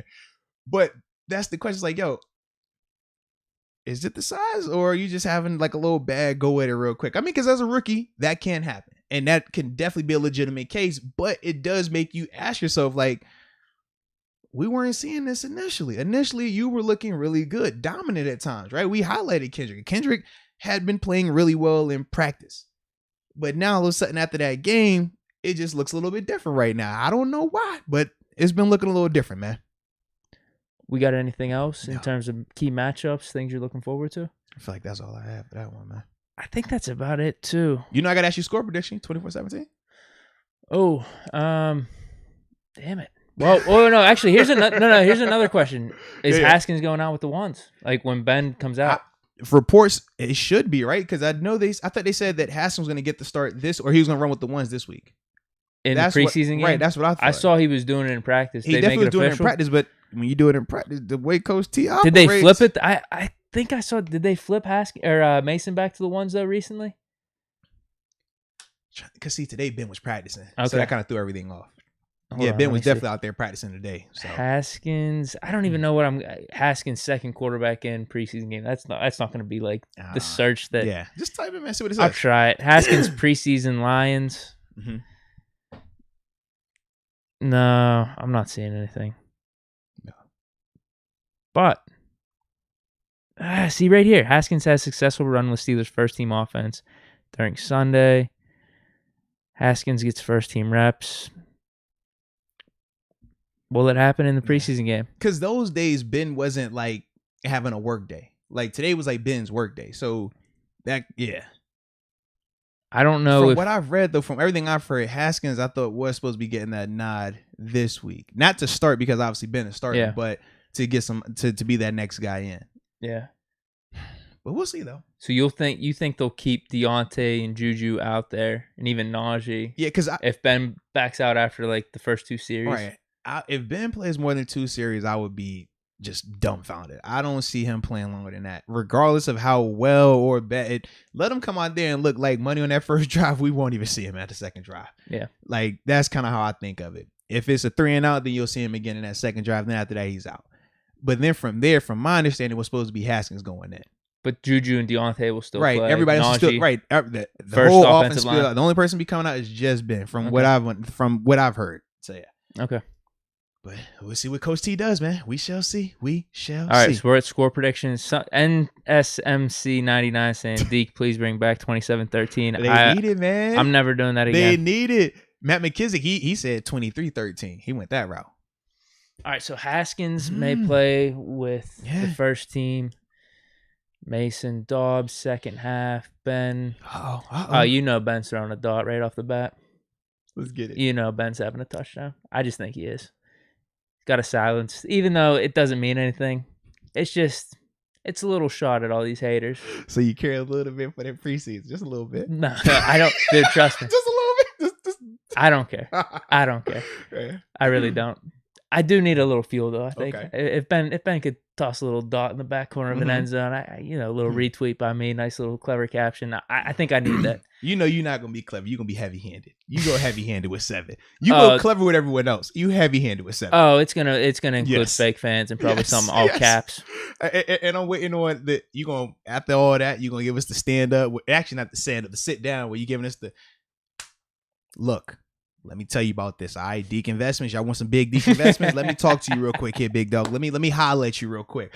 I'm just like you. I'm a fan, bro. You know I tuned. I'm tapped in, bro. I'm tapped in.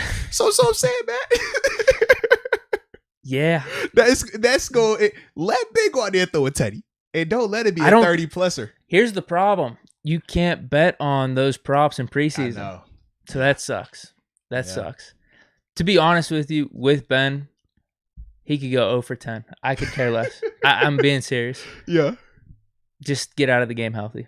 Facts. That's the all 0 for honestly, now, the 0 for 10 could be a little nice smokescreen for the rest of these NFL pundits and analysts. True. So they could keep ripping on them, staying asleep, being low key, and just not realizing how good Ben is going to do in the actual regular season. So maybe Ben could do that and just completely throw like I don't even know what you would call that, like a Trojan horse that way, and distract these people from how good he's going to do in the regular season. Absolutely. So as long as he's healthy, I don't really care. I would like to. I don't know, dude. I'm in a tough spot because I know in reality what really matters is the regular season and playoffs. But you need it now. I would like some fuel. Deke been chopping at the bit. He's chopping at the bit.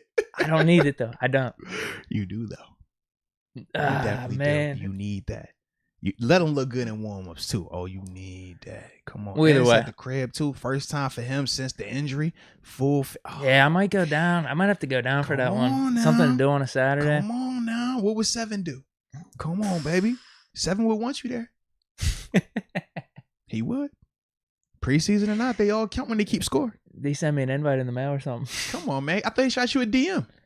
He created a burner account and he sent you the DM out of it. Yeah, you ain't catch that. It wasn't on the Big Ben website. Nah. It was on. It was on the other joint. Yeah, me. 7 the GOAT. That's what it's called. 7 the GOAT. Yeah. Oh, that's it. 7 the GOAT. That's how you spell it with a duh though. 7 DA GOAT. Who does he follow? I think you. Yeah. The website account. Yeah, and then more you. Yeah, he follows you on like everything. Steelers. You got to be following Steelers, right? Nah, it's like Rocky sometimes. He doesn't want it to be so obvious. Right. So he's very, very select. I think he follows Bradshaw though. Okay. Yeah, it's a good cover. Like you know what I mean? Because like, oh, it can't be a burner account if he's following Bradshaw. Yeah, it's perfect. Yeah, so it's one of those things. Okay, I get you. Yeah. But before you give your score, we got some other predictions in here now. Okay. Yeah. Let's hear Come on, let's hear the chat. Let them get theirs before we get ours. Come on now. So I'm seeing a 49-10 by Manuel Molina. Shout out to your sons in 4 right there. Then we got Thomas Mitchell. Shout out to Thomas Mitchell. 17-7 Steelers. Trina Steele Diva says 26-10, and she wants a safety. I would love to see a safety in the preseason. That would be dope. We usually get one too, right? Cassius Marsh burns Penei Sewell for the safety. I'd love that. Strip sack. Why are you doing this? Why? Actually, that wouldn't be a safety. A strip sack wouldn't be a safety. That'd be a touchdown. No, strip sack, ball bounce out the back of the end zone. Okay. There you go. Okay, cool. Yeah. But why you want to, don't, man. I'm really rooting for it at this point. you don't want that. You know how that's gonna be. You don't want to see it. You sick. You probably doing that because you feel like it's gonna be what I'm thinking it's gonna be, and you gonna get pleasure out of that. No. I'm not actually. Okay. You're not. Okay. No, I was obviously making the joke Marsh Sewell, but that would be awesome actually. If our 5th string dude burns Sewell, come on. Oh, absolutely. That'd be great. Yeah, if he does that, we all need to make little heavy-handed Twitter videos about that too, man. Heck yeah. Yeah. But Solo Joe says 24-14 is a big Deke investment. 24-14 Steelers. 24-14. That's not bad. That's not bad. I'm Oh. thinking that range. NSMC99 has the score that I would absolutely love. I don't know how we would get it though. 6-1 on a safety from a point after attempt. How do you get the 1? That's what I want to. Oh, hold on, no. You could drop kick. Yeah, I don't know if that's even still a rule. but is that 1 point?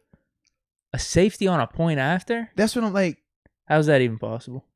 You drop back 80 yards and get sacked? No, think about this. Like, if you're going for 2, say you score, you go for 2. But I thought you get 2 points on that though, right? No, I think it's literally you have to drop back 80 yards and be in the end zone and then get sacked for the safety. Because you're right.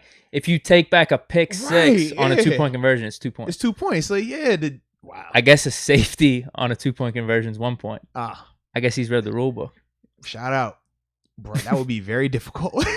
I guess you could mess up the snap. Like he said on the point after attempt though. I guess it could be you're not going for 2. So you snap it back and we just keep kicking the ball and fumbling it down there. And we recover in the end zone, but we get the safety. Yeah. That would be very interesting.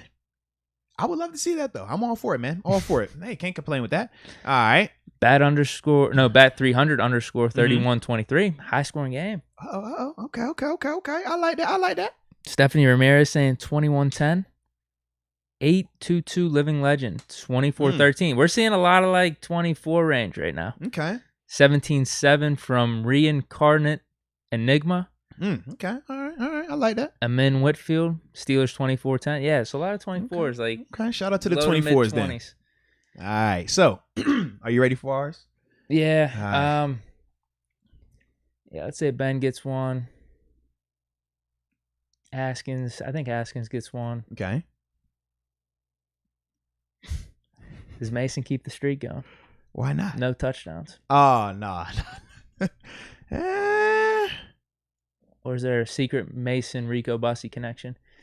Yeah, I think we get in the 20s. I like that 24 score. I'm actually stealing that from the chat. I'm seeing a 25-17 in here. I'm stealing the 24. Okay. What did I say last week? I don't know. This might be the same exact score. I'm going to say 24.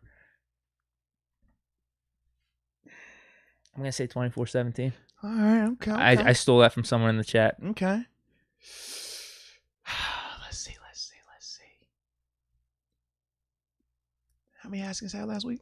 No, I'm changing that. They get less points. I'm saying 24-10. I think our 24-10? defense is going to... I think our defense... We do pretty good in the second half of these preseasons. We have been. We got some nice depth. So I'm saying 24-10. How many points did we score last week? Right in that... What was it? Oh, we had 20. It was 24-13. 13, yeah. So I will go... Jericho. Give me 20-16. Some weird stuff gonna happen. 20-16 Steelers. Yeah. Okay.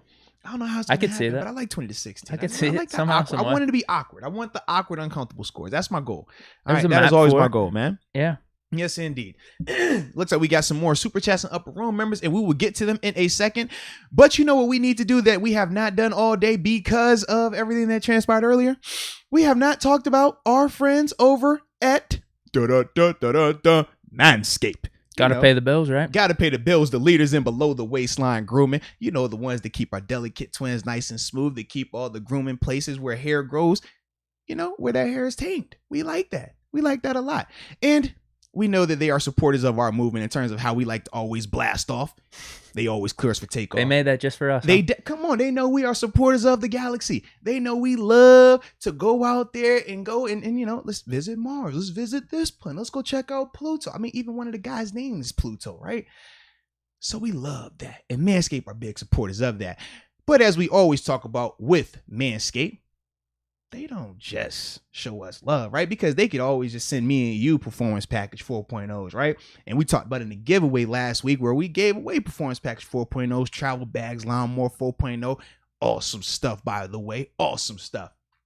But we always got more for you, all right? So today it comes in the form of a promo code, as we always like to talk about, with that promo code being Moats. Use the promo code Moats, 20% off plus free. That was some good music. I like that. You see it right there? Yeah. Hey. It was copyright free right there. So we're good. But with that being said, man, shout out to Manscaped, man, for always showing love. And make sure that y'all, take care of them delicate twins, because they will be grateful for you when you take care of them. So yeah, there we go. Now we got that part finished. Get back to the rest of this thing here.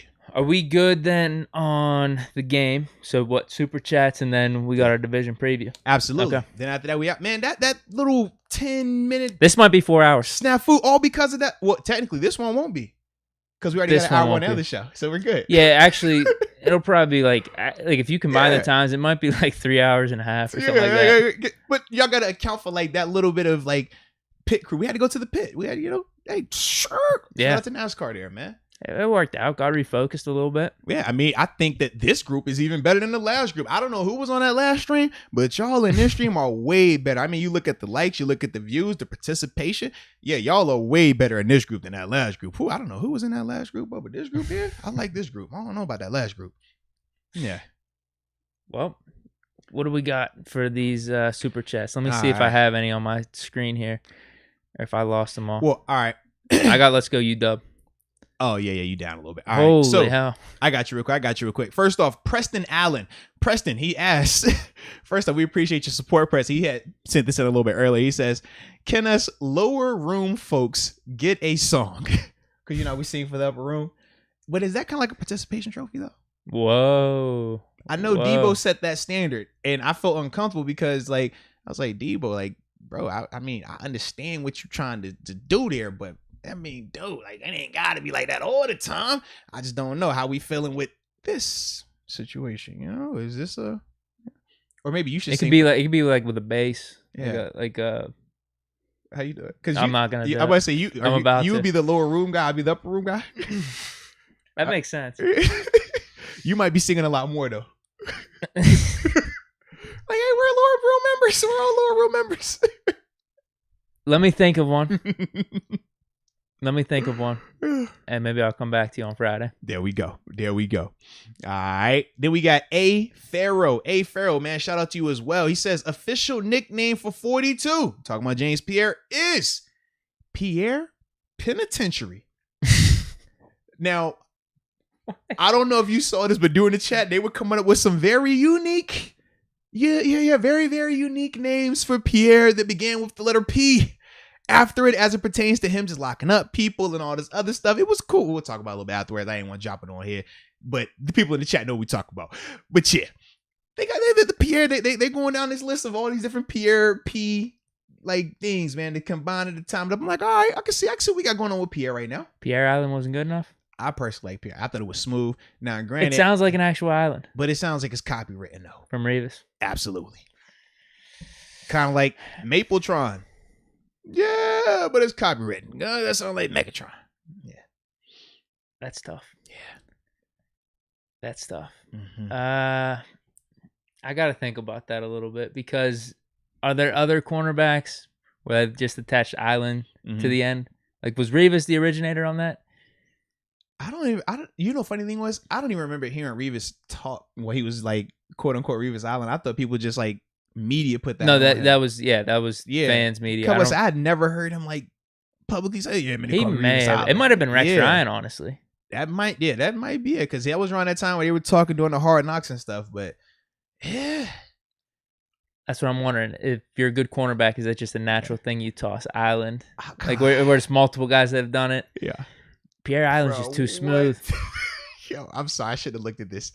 It goes from these Pierre names, and then I saw the Minka Mortuary. I'm like, what? How do we get to this? Because we're trying to keep the letters the same for the nickname, and it's just getting wacky. It's getting crazy. So yeah, Pierre Peninsula. No, it's got to be Pierre Island, bro. It has to be Pierre Island. I'm seeing some people because the Pierre and then the palm tree. Yeah, Pierre Island is just perfect right there, man. It's perfect. You're right. So I shouldn't be worried about the copyright or copying. We're going. I'm calling him Pierre Island. Okay, Next that's time what I'm thinking Pierre too. Island with the little palm tree. I tell you, maybe I'm still got the island. It reminds me of my island. You know, I was like, I feel like I'm on vacation when I talk about James now. So, yeah, shout out to Pierre for that, man. But I don't know if I had welcomed him yet or not. I don't think I did. But Tony Ruggiero. I thought he joined last podcast. Well, no, because he's right here. I know. Yeah, I can't remember if I said it earlier. It was it's a long chat right now. We got a lot going on. But either way, Tony, welcome to the Up Room. Yes, indeed. Yes, indeed, baby. All right. And then let's go UW before we switch to that final topic. He says, hey, Deke. Oh, cool. Ready for Big Ben to be the backup kick holder? Because, he's the second, like. I was seeing stuff about this today. Yeah.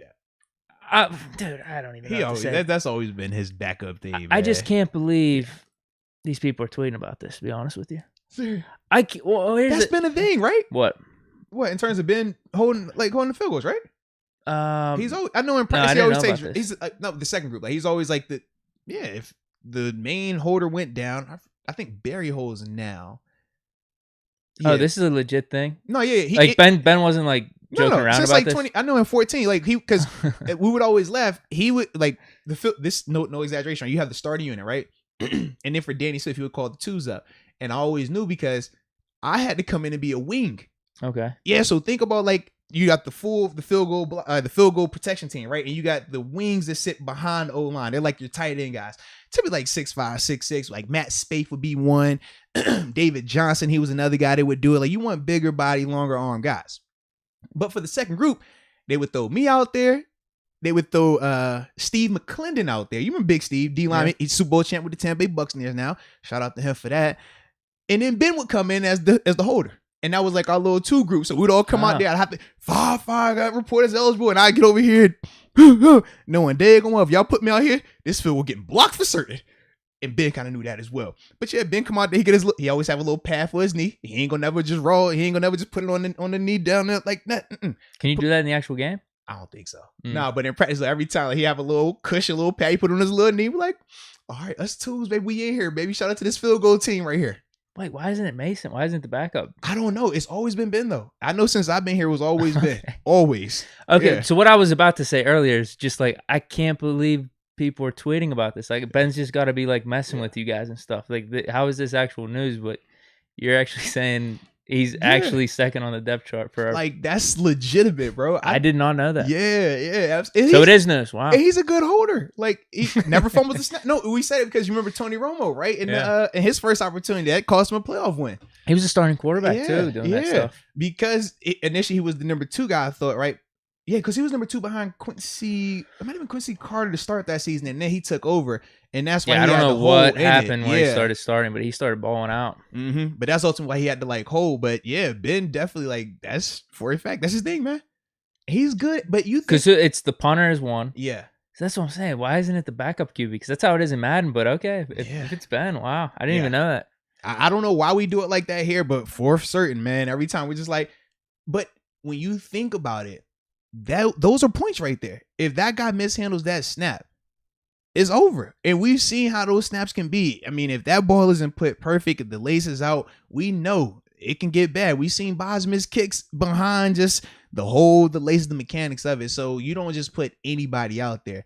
So I think that has been a bigger reason why when they're looking at their number 2 guy, it has been Ben because because think about this, right? It's just hilarious. Well, no, think about this. You train Mason as your number 2 guy. But say Mason's your 3rd quarterback. He's not getting a helmet on game day. Yeah. So who's your backup? Who's holding it? And if Barry's your main holder and he's your punter, we've seen how he's been hurt. He can get hurt. We've seen our kickers get hurt. That's, I think, now that I think about it even more, it makes even more sense why it is Ben because of that. Because you just don't know which of those backups who's gonna get cut, who's gonna get a helmet, and you wasting all them reps trying to teach them. Yeah. Okay. Wow. Yeah. But it's always been Ben though, man. Since 2014, bro. I seriously thought he was just messing with everyone by doing that. He does that, bro. He definitely does. Jagging around and then, okay, wow, learn something new every day. Yeah, he definitely does, man. Like I said, the only reason I remember is because I would have to go out there with him. And I'd be like, yo, why am I out here? Y'all are wasting time. If this ever happens in the game, we all bad. I guarantee we're going to lose. So, yeah. All right. So yeah, man. Now we can start this final thing because we have been rapping today. All right. Final topic being a little bit of a divisional outlook. Where we at? If it could just shift to it real quick, boom. And we ain't gonna stick on this for too long. Okay. You know? How do we want to do this then? We got the AFC South. AFC South, absolutely. And I wanted to go AFC South because I knew that we were going to get a Tebow comment in here since he was just released. And he's a part of my 2010 draft class. Hold on. Yeah. Hold on. Is Tebow to you Cassius Marsh to me? It might be. Why are you doing this? Why are you like that? It might be. Why are you like that, Deke? Come on, man. It just sounds like it. You wanted to do AFC South because you said, there's going to be a Tebow comment. Because, man, I just because he got snubbed, huh? Yeah, man, he was definitely snubbed. I feel like he should have been, he should have got more game reps, more legitimate chances to show that he could bounce back. Like, that was his first game opportunity, and y'all just harshly judged that man. Like, come on. And Jacob Malacio, yes, we are going on 4 hours. I can't believe we did this tonight. I promise you that was not the intention, but this is what happens when Big Deke Energy with the stash out shuts down the whole thing. It was like, what do you call them things where EMP goes off and it just shuts off all the electricity? Yeah, Deke came in here. I don't know what happened, but it just whoosh. Next thing we had to start it all over. So it's crazy. But as long as y'all having fun, I'm having fun. Yeah, I'm actually having a blast. So it's a vibe. It's a vibe. And I'm looking at how many, it's still 418 concurrent viewers right now with 316 likes. Shout out to all of y'all. And that's on the rebound stream. Yeah. So y'all cook. We rocking with y'all. We definitely appreciate y'all in here tonight. Yes, indeed. But yeah, Tebow might be my Cassius Martin, man.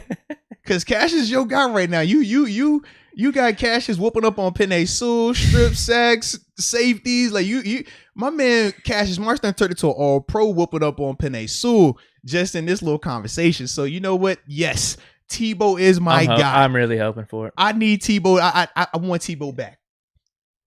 Who's picking him up? Mania guy. Like I told you in my wedding, bro, at the reception, we Tebow'd. Oh, you did that? For a fact we did. But that was like the thing back then. Yeah, I think this is 2010, 2011 time frame. So was it before we lost? No, this exactly. No. So that's why. But I wasn't here. Okay. So for me, I'm over here like, bro, that's still tough to hear. That's tough to hear. So for me, I'm like, I'm still in boat. We just cooked Tebow. I'm feeling great. Like, yo, we are nice. I ain't worried about nothing from Tebow. But yeah, dude, that's like your significant other though. You're talking. It's that was before you though. It's like. That's what it You're feels right. like. I don't want to hear it. It was a pass. I had a pass when I met you, Deke. Come on, man. I had a pass. That's tough. No, Donald Copeland. No, we smoking a Tebow pack tonight. No, man. Come on, baby. That's why I won't sweat so much. That Tebow pack, bro. It's different, man. Sheesh. Hey, you're getting your Tebow comments. I mean, yeah. They're pretty funny. I like Tebow, bro. Come on, man. That's my 2010 brother right there, man. Trina's still diva. Class, man. Trina's still diva. She's a fan of Tebow. Tebow. She's a Florida Gator. There it is. She says I feel it's time for Timmy to sit TF down. Oh no. She's even a Tebow fan. For me, man, I'm a full circle, man. I remember 2010. Not 2010, excuse me. I'm thinking 06 time frame, right? We know this is the year where he's there. Chris Leak is there, right at quarterback. Yeah. And they got a wide receiver by the name of Percy Harvin, who happens to be from the crib as well. So being able to see Percy, then you're seeing Tebow, then you just see how this thing just keeps growing and growing and growing. I'm like, yeah, I was a Tebow guy.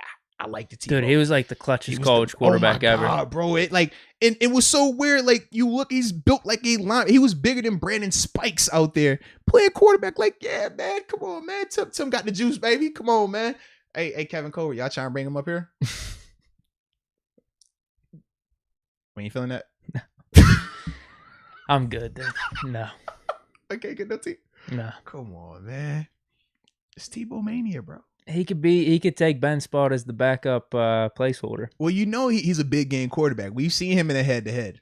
Come on, dude. What is his record for 7 right now? Come on, bro. Uh-oh. Actually, I'm trying to think. Uh-oh. I actually want to think about this. Uh-oh. Does Tebow get the loss for the Jets game against us? No, heck no. No, don't you try that. When else has he played us? That might be it. That was it, right? 1-1, man. 1-1. Regular season and playoff games aren't weighted the same. dude. Uh-oh. That wasn't Ben's fault. I could get into that. It's all good. It's all good. We're gonna leave it alone. We'll leave it alone. It's all love. But that's why I wanted to start with the AFC South. So let's start with Jacksonville. That's tough, dude. Yeah. I apologize for that, man. I'm sorry. That was a great analogy by you right there.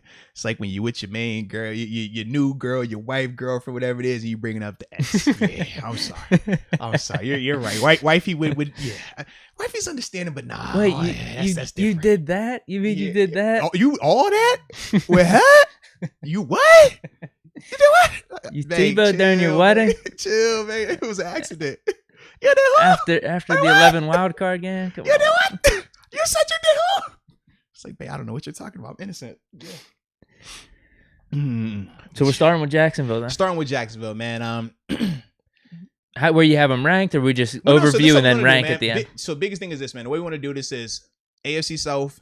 Focus on Jacksonville first, right? Overview, strengths, weaknesses of their team. And then at the end, we'll just predict 1 through 4 how we think they'll end that thing, or who we think will be the division winner, more importantly, right? Okay. So when I think of Jacksonville, I'm excited about Trevor Lawrence. I think that, he showed some things in that preseason game like we talked about the other day.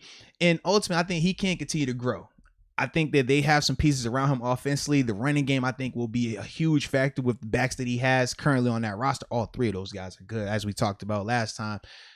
Yeah, sneaky pickup. Carlos Hyde like out of nowhere. seriously, bro. I'm like, whoa, that's the third guy. I like this right here.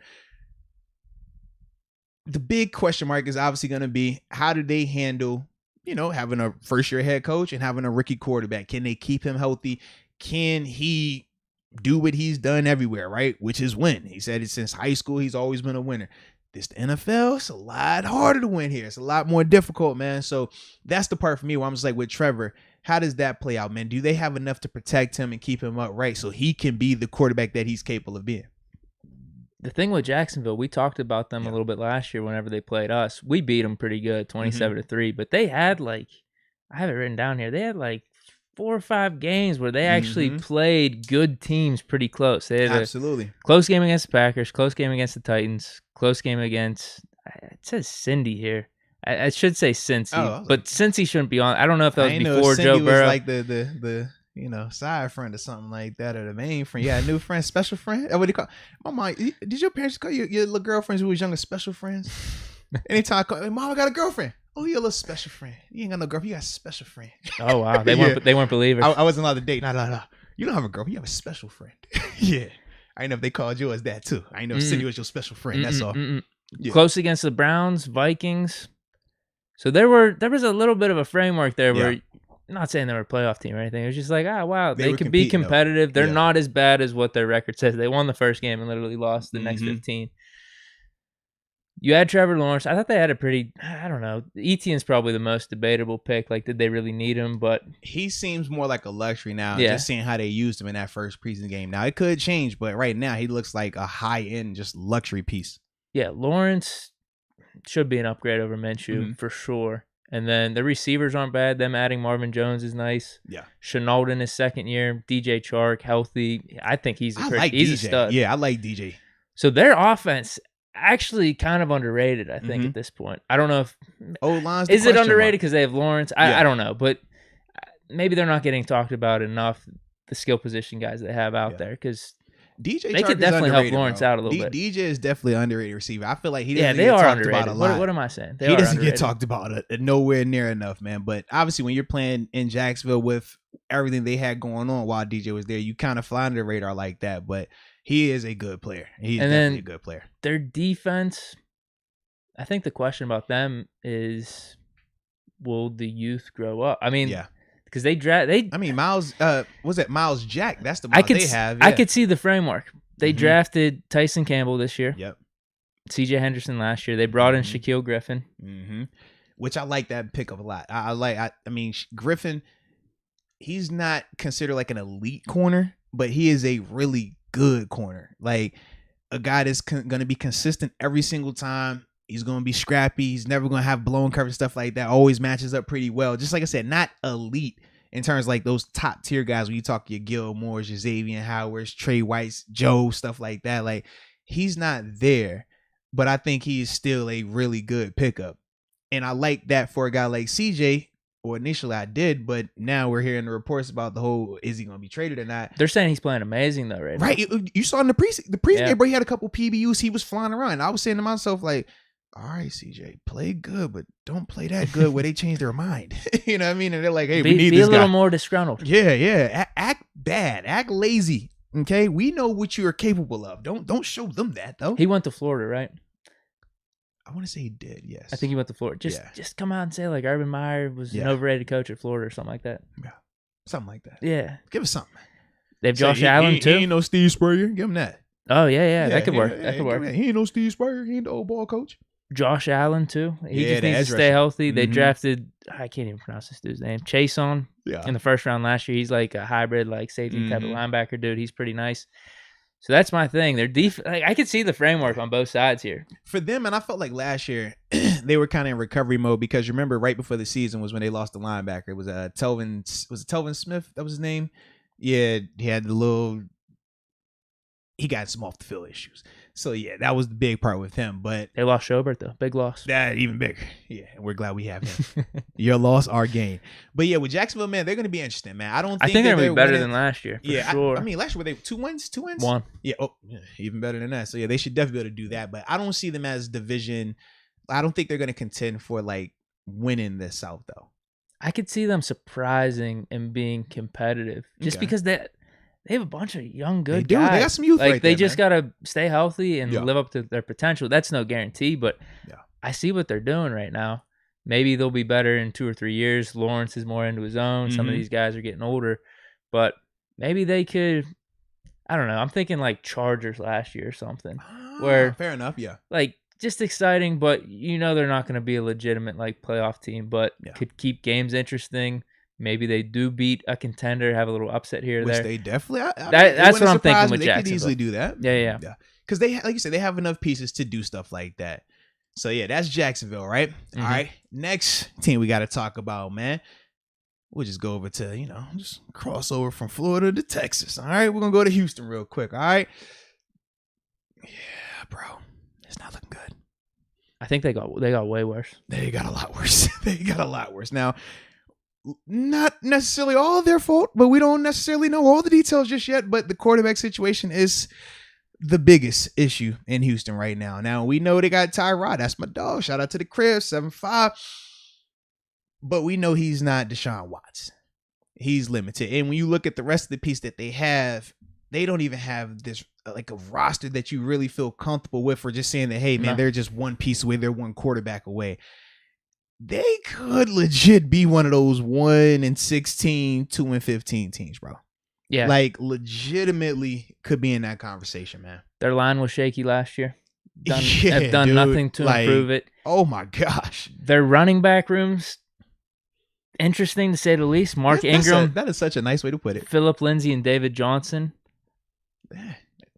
I don't know who's going to be RB1. I don't know how the carries are going to be allotted. Ingram, right? If Ingram is healthy, I feel like Ingram gives you more consistency between the tackles. David obviously gives you more from receiving ability. Lindsey might be the most overlooked dude in the league, though. But that's because he had the first season where he balled out as an undrafted guy. I think he has 2,000-yard seasons. They were like back-to-back. They were like back-to-back. And then they brought in Gordon. But he broke. I thought that was when he's come off of the. Was it the wrist that he had hurt? It was something he had hurt going into that where they brought in Gordon. Oh, in the offseason. Yeah, I thought that was like part of the reason why they were bringing him in. Okay. Yeah, I'm not 100% sure, but yeah, with him splitting carries last year, he's just been forgotten about. Still had 2,000-yard years. Like, a lot of running backs, like, you're begging for that. Like, and you don't get that from everyone. Yeah, there's just not too much to this team, really. And it's hard for them. Defense, no. They got some, like, depth at cornerback, I guess. Zach Cunningham, Christian Kirksey, they're not really like that amazing of linebackers. They're going to get a lot of tackles because they're on a shitty team. Yeah. And that's Cunningham's game. Cunningham is sideline to sideline, but Cunningham isn't downhill. Cunningham will have a ton of tackles. He does, but like you talked about, it's not like impact tackles. It's, okay, this guy had a 5-yard gain. It was a 7-yard gain. That's what Christian Kirksey was kind of like with the Browns. Yeah, so it's like, it's volume. Volume tackles cool, but it's not impact tackles. Yeah. They lost Fuller, Randall Cobb, J.J. Watt, Darren Fells. So, like... Is Whitney Merciless? Is he He's still there. I might say, because I know he had dealt with some injuries these past couple seasons as well. but he might be your best guy on defense between him or like Bradley Roby. I don't know, but that's not enough. that is not enough. So yeah, man. we both have them last in the division. Yeah, they might. Like I said, NSMC99 even says that he thinks they could seriously go 0-17. I don't want to put them at the 0-17. Trina Still Diva says she thinks Houston to get one win against Jacksonville. They'll split. I don't know about that. As I'm saying, like, that might be their most winnable game, but that's not saying much because I do think, like, we just did Jacksonville. I think their roster's like I like Jacksonville a lot better than Houston right now. Yeah, they're just not experienced. Yeah, and some of their guys just haven't stayed healthy too. And like I said, Houston can't even make moves to bring in more assets by, like, if you wanted to move Deshaun Watson and bring in more draft picks or bring in better players, they can't even do that just because of the uncertainty surrounding that situation. I mean, now granted, we're letting the process play out and everything like that, but it's just crazy, that whole dynamic. Like, yeah, stay away. Whew. Even if it was draft picks, that's not for this year. Right. That's just for next year, so it doesn't help you. Yeah. Yeah, so they wouldn't even have any extra guys on this team right now. So yeah, Texans, bottom of the list. Yeah, they down there, way down there. All right. So next thing we'll do, we'll go to, let's see, we're in Texas. Let's go to the southeast. How about Tennessee? That sound about right? Let's go to Tennessee. You see I'm geographic, working my way. You know what I'm saying? Just making my way downtown.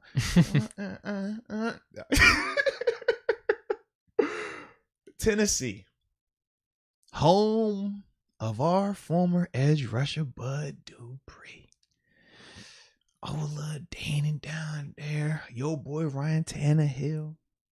Derrick Henry upgraded the receivers. I thought it's crazy you think they could upgrade. I mean, AJ Brown and Corey Davis was balling last year, but they found a way to upgrade it. Yeah. Julio Jones. Woo. Even third receiver, you could say Reynolds is an upgrade over Humphreys. Now he's dealing with an Achilles though randomly. Yeah. So I don't know if he's gonna be banged up for the season or not, but yeah, they did upgrade a receiver. I didn't think it was possible. They were looking so bad without the Julio trade though. Yeah. That was going to be really bad for them. Yeah. But I like that, though. For a second-round pick, I like that a lot, man. Tennessee, yeah. Well, hold on. I was going to say they're clear-cut head and shoulders ahead of everyone in that division, but depends on what Wentz shows up. Yeah, exactly. Yeah, that's the outlier with the coach right now, what Wentz shows up. But Tennessee, man, Tennessee is complete. We talked about them from head to, like, from the top to the bottom, right? We got the coach in place. They have the quarterback, have the running back. Derrick Henry has shown zero signs of slowing down. You upgrade your receivers. Now you're going to get back Taylor Lewan, who obviously, remember, he got hurt the week before we played them last year. He tore his ACL, so he'll be back out there now. Yeah, I like them a lot. I do. Secondary, that's the part where we got to see how they improve that. So they had some losses. Adoree Jackson's gone, but he was hurt for them last year. Or he wasn't. I don't know what his reason was. He wasn't playing for them last year. And then they lost Kenny Vaccaro. But they drafted Caleb Farley. They did, and we like Caleb. But now he's on the PUP list though right now, like the injured list. Because I remember him and Bud Dupree. When they started out, people were like, "Oh man!" So are they planning on playing him or no? Is he going to be back? The thing is, I don't know when he's going to come in because the PUP list, from my understanding, I have to look at it again. But I know how it used to be was if they put you on PUP during the preseason, because they did this to Bud in 2015 when he was coming back from a surgery. You have to sit out like the first 6 weeks of the season. Okay, like mandatory because you got put on that list during training camp. Now you won't count against the roster, but you can't play for those first 6 weeks. So I don't know if they I haven't looked at it recently, but I remember when they put him on that list, that was the rule back then. Okay. Yeah. Yeah, it looks mixed bag here. Caleb Farley locks down Mike Evans at joint practice. Because I want to say you can still practice. It's just you counting on the active roster and going into the game stuff. That was the part, yeah. Okay, so he may play this season though. Yeah. Most likely he's going to play. Yeah, if he's healthy, if he's on the PUP list, however they put him up there, he's either going to be at the beginning of the season or have to wait till week 6. But either way, he'll be out there. Yeah, I kind of like what they did in the draft. Now, with them losing Jackson, obviously drafting Caleb Farley, bringing in Janoris Jenkins then. They lost Malcolm Butler, but they got this dude, second-round pick from last year's draft, Christian Fulton there. Yeah. And their secondary was kind of shaky. Now, didn't Tennessee, they lost the O-lineman. That's what it was. It wasn't the first runner from a year ago? Hold on one second. Yeah, the O-line cat. He was dealing with some Dennis Kelly? He's a tackle. He's not signed yet. No, that wasn't him. No, this would have been. Oh man, you got the draft from last year. The draft from I know who you're talking about. Yeah, what was his name? I don't even his have name. him. I don't have him listed as like a loss though. Okay, I know who you're talking about. But I'm like, because he was a first round from a year ago. Yeah, I mean, imagine if who was our first round pick a year ago? Oh, we didn't have one. We didn't have one. Yeah, but imagine if Claypool was our first round draft pick from a year ago, and we're like, oh, we're gonna cut him and get rid of him because of everything. Like, that's significant, man. No, it definitely is. But then with Vaccaro, them losing him. They drafted Elijah Molden in the 3rd round. Mm-hmm. Drafted Dylan Randis in the 2nd round for offense on the offensive line. So making up for that loss right there. Their main one, because it looks like they've kind of replaced their big losses with they lost Jadeveon Clowney, even though he wasn't like the best player for them last year. They bring in Bud Dupree, so that was an upgrade there. I like Bud Dupree a lot more over Clowney, man.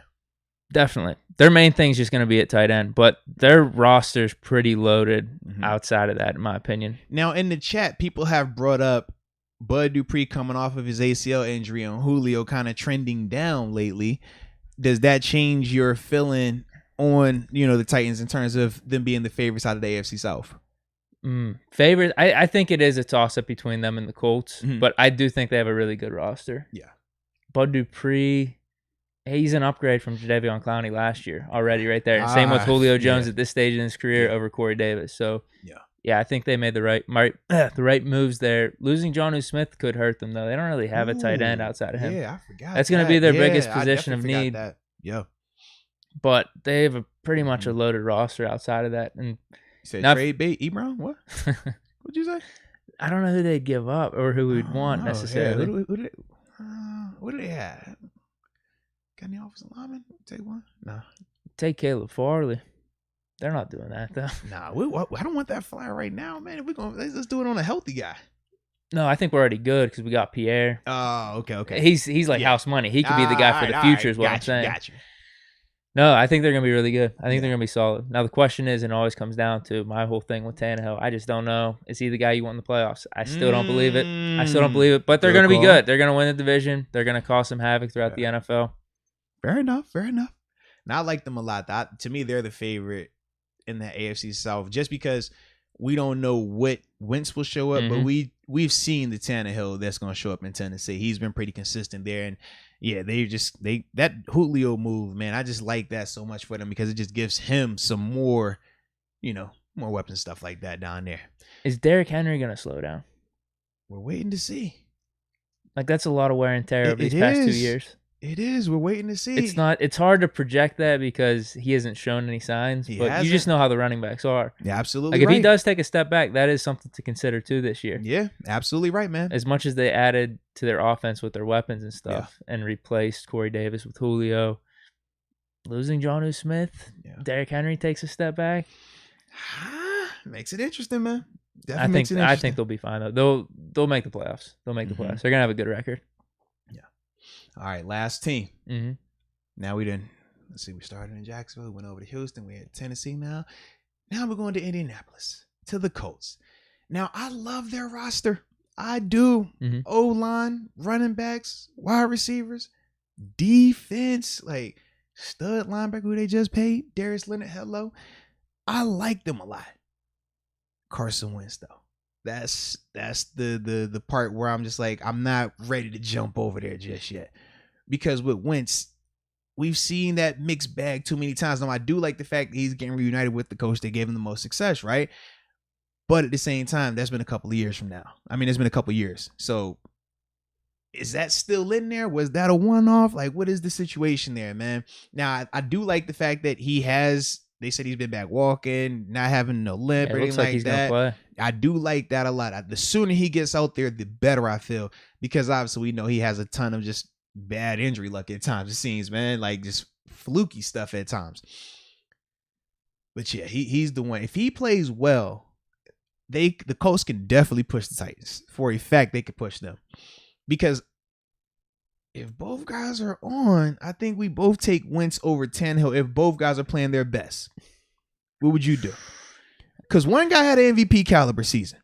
That's what I do know. Yeah, I don't know if Wentz can get back to that. But what I mean is, if we get best version of Wentz, that was best version of Wentz. If we Yeah, get I do best think he's version a little of more Wentz, dynamic. right? I don't think best version of Tannehill is gonna be to that level. So that's why, like, I lean towards if Wentz can play like that. Well, yeah, I would take the Colts in that head-to-head situation to win the division. But unfortunately, I do feel like it's more what you're saying of I don't think he's gonna get back to that. I don't know what it is. Yeah, I don't think he's gonna get back to it either. Because you're right, the coach, this roster, it's loaded. I just wonder if his confidence is shot. Because that's a long time ago.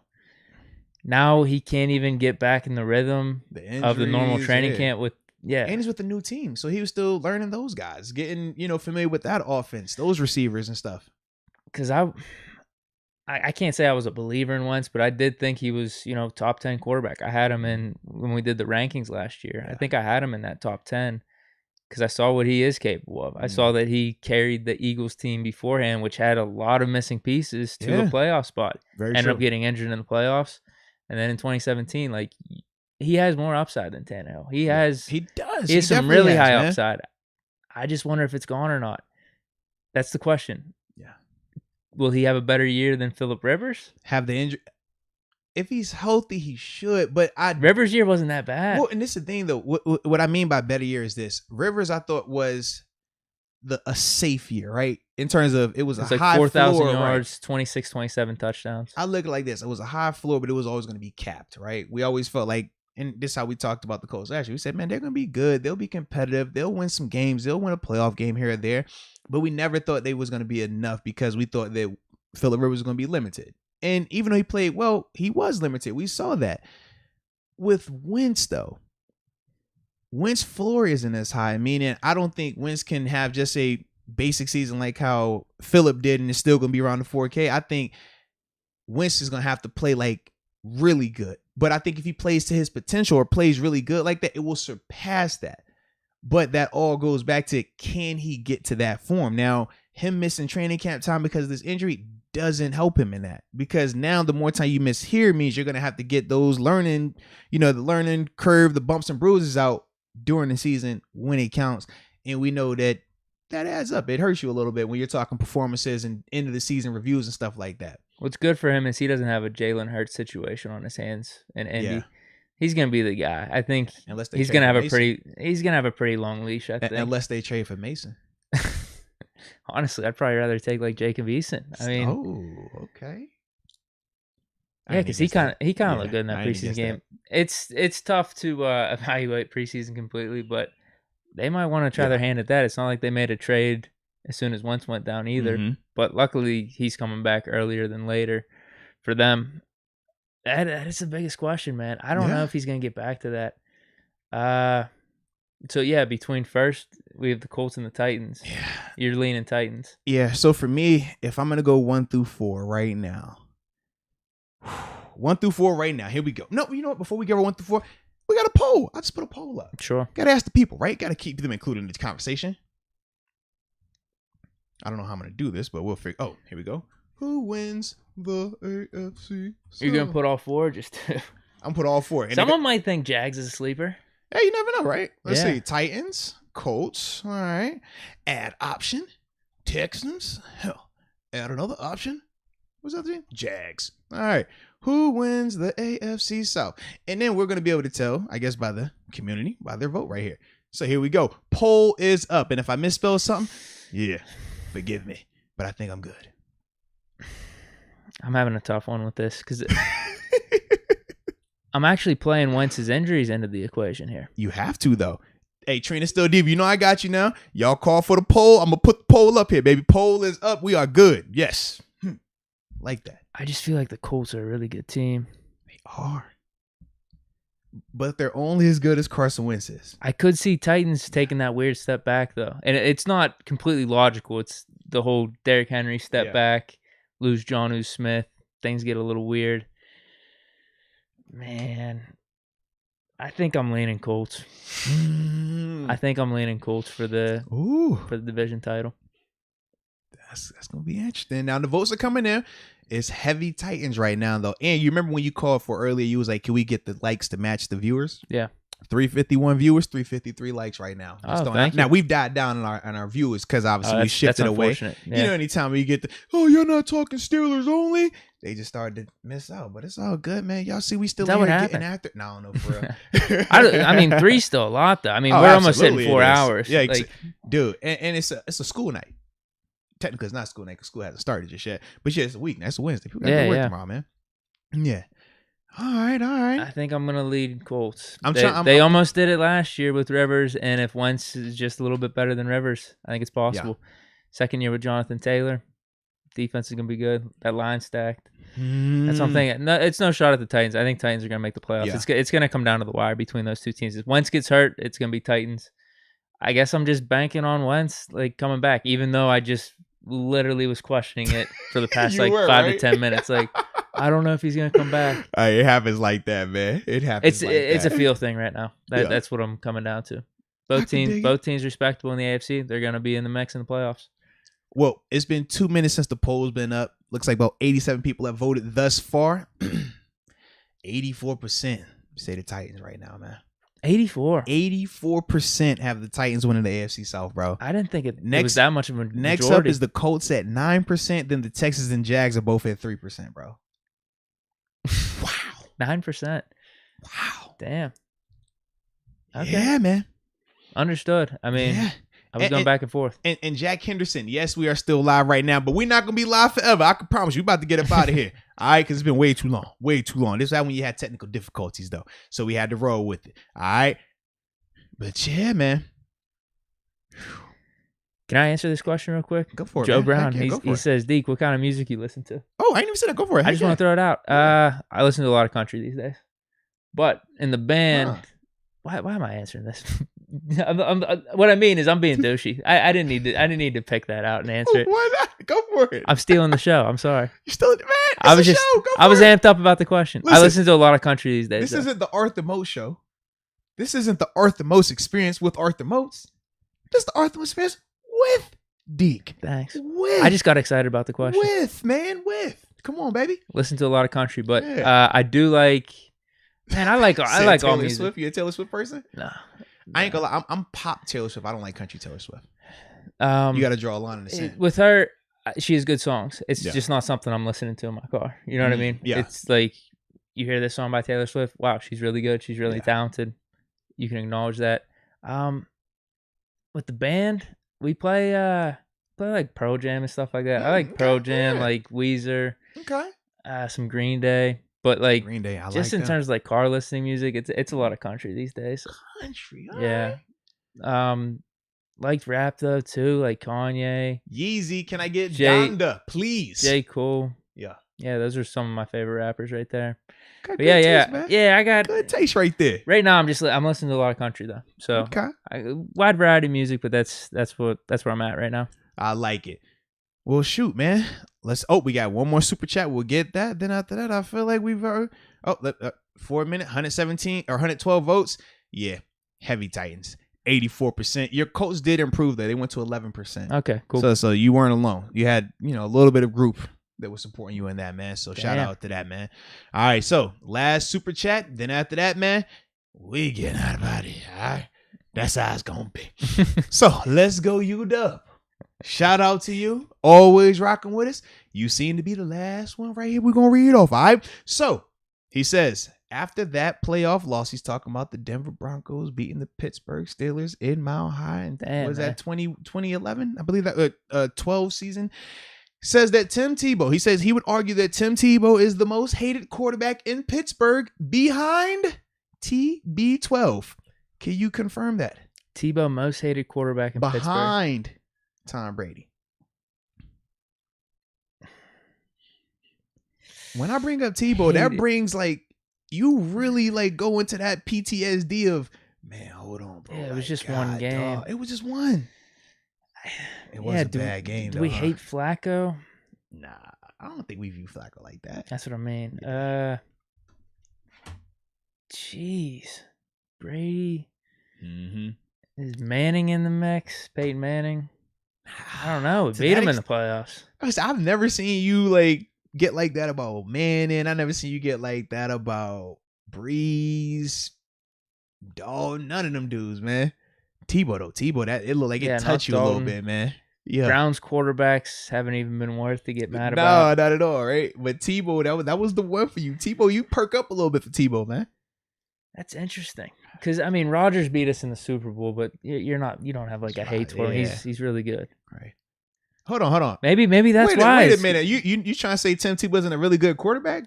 Maybe that's why. Like, we shouldn't have lost that game. Like, He's he a was Heisman Trophy winner. He was a part of the 2010 draft class. He has one of the best speeches of all time.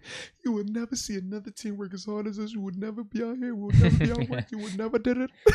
Like, come on, bro. Wow, I'm really trying to think about this one. Yo, I just said Landry Jones is the most hated QB. Y'all gotta stop that. Jack, stop it, Jack. I'd say Mason. Stop. I mean, oh, if they're going to bring up our quarterbacks. No, man, don't do that, right now, man. it's between probably Mason and Neil O'Donnell. Mason is definitely in the mix right now, but it shouldn't be, man. Y'all give them guys a break, man.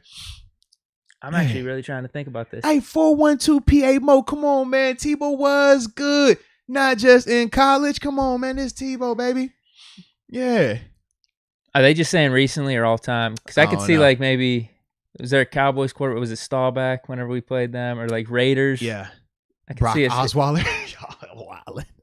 I could see us hating one of them quarterbacks back in the 70s with like those rivalries. It's Tebow, man. It might be. That's a great honor for Tebow. I would have never thought that. But you're right. Yeah. Whenever you bring up the name versus other quarterbacks, there's no really recoil. Because Neil O'Donnell and Tommy Maddox, do they hit the same? Oh, no, we're talking Steeler quarterbacks? Yeah, I just saw them two bring them up. Not Tommy Maddox. Yeah. No, I wouldn't say. He's a lovable guy, actually. Right. I thought. Like, yes, he almost cost us seasons on occasions. But it was just one of the. He came in as a backup when we had Ben. You knew Ben was the guy. Like Maddox already lost his job and stuff, but no, I don't see Maddox as someone hated. He was part of one of those Super Bowl So let's teams. crown my man Tebow. Can we crown Tebow as the second, most hated quarterback in Pittsburgh behind TB12? Can we crown my man Tebow? Can he at least win at something today? Pretty please. My 2010 draft class, but I don't ask for much. It's Tebow, bro. I think we can do it. So happy for that, man. If you Shout can, out to Tebow, bro. If you can allow for an adjustment down the line, if another name comes I'm up, but I think I'm very it's flexible, man. I think he's number 2 right now. We don't have to set this in stone. No. I just want to give Tebow some love, man. Tebow had a rough go this week, man. Rough go of it. Yeah. But he's back out here in these streets, man. So shout out to Baker him. might be close. And literally, Got Milk literally just typed in Baker, bro. Baker might be close. Depending on how these next few years. Oh my God. Yeah. Depending on how these next few years play out. And it's the Browns fans a lot too. It's not necessarily Baker. It's the Browns fans thinking the whole group. Yeah. They think he's the next big thing. Mm-hmm. We'll see how these next few years play out, but he's got to be in the mix probably. 100%, man. 100%. Hopefully he's not in the mix though, because he'd only be in the mix if he's doing good. Really. Because if he's doing bad, we're not going to hate him. It's like Andy Dalton, right? Or even like Joe Flacco. Like we don't think that highly of him. Yeah. Because he wasn't doing good against us. That's what I mean. Yeah, you bring up a good point there.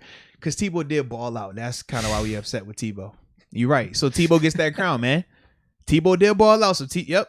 That was it. You called it, bro. You called it. Yeah. We should be more mad about the defense, actually. No. It was Tebow. Tebow is just Tebow, man. When Tebow, you don't get mad at the defense if Ben go out there and carve somebody. If you say, no, it's Ben doing what Ben does. That's just a Heisman Trophy winning quarterback doing what a Heisman Trophy winning quarterback does, baby. And the Dippin' Dots, Tebow is not a fluke. So yeah, man. I like that. Yeah. Interesting point of conversation, though. I wouldn't have thought of that. And we do need to get up out because our new nickname, they're calling us 7-Eleven because we started this at 7 and it's definitely 11:06 right now. And the live's always on. Always. It's always. And they're like, yo, you're still live right now? Yes, we're still live right now. Yes, it is still us. Kenneth Beamer. He says, great show, man, with the contribution. Kenneth, we salute you for that. You are officially the last one. So with that being said, Deke, all of our galaxy travelers that have ventured through Mars and every other planet and solar system we've been through today. Shout out to each and every one of y'all. We appreciate y'all for tuning in. And until next time, baby. Peace. It is.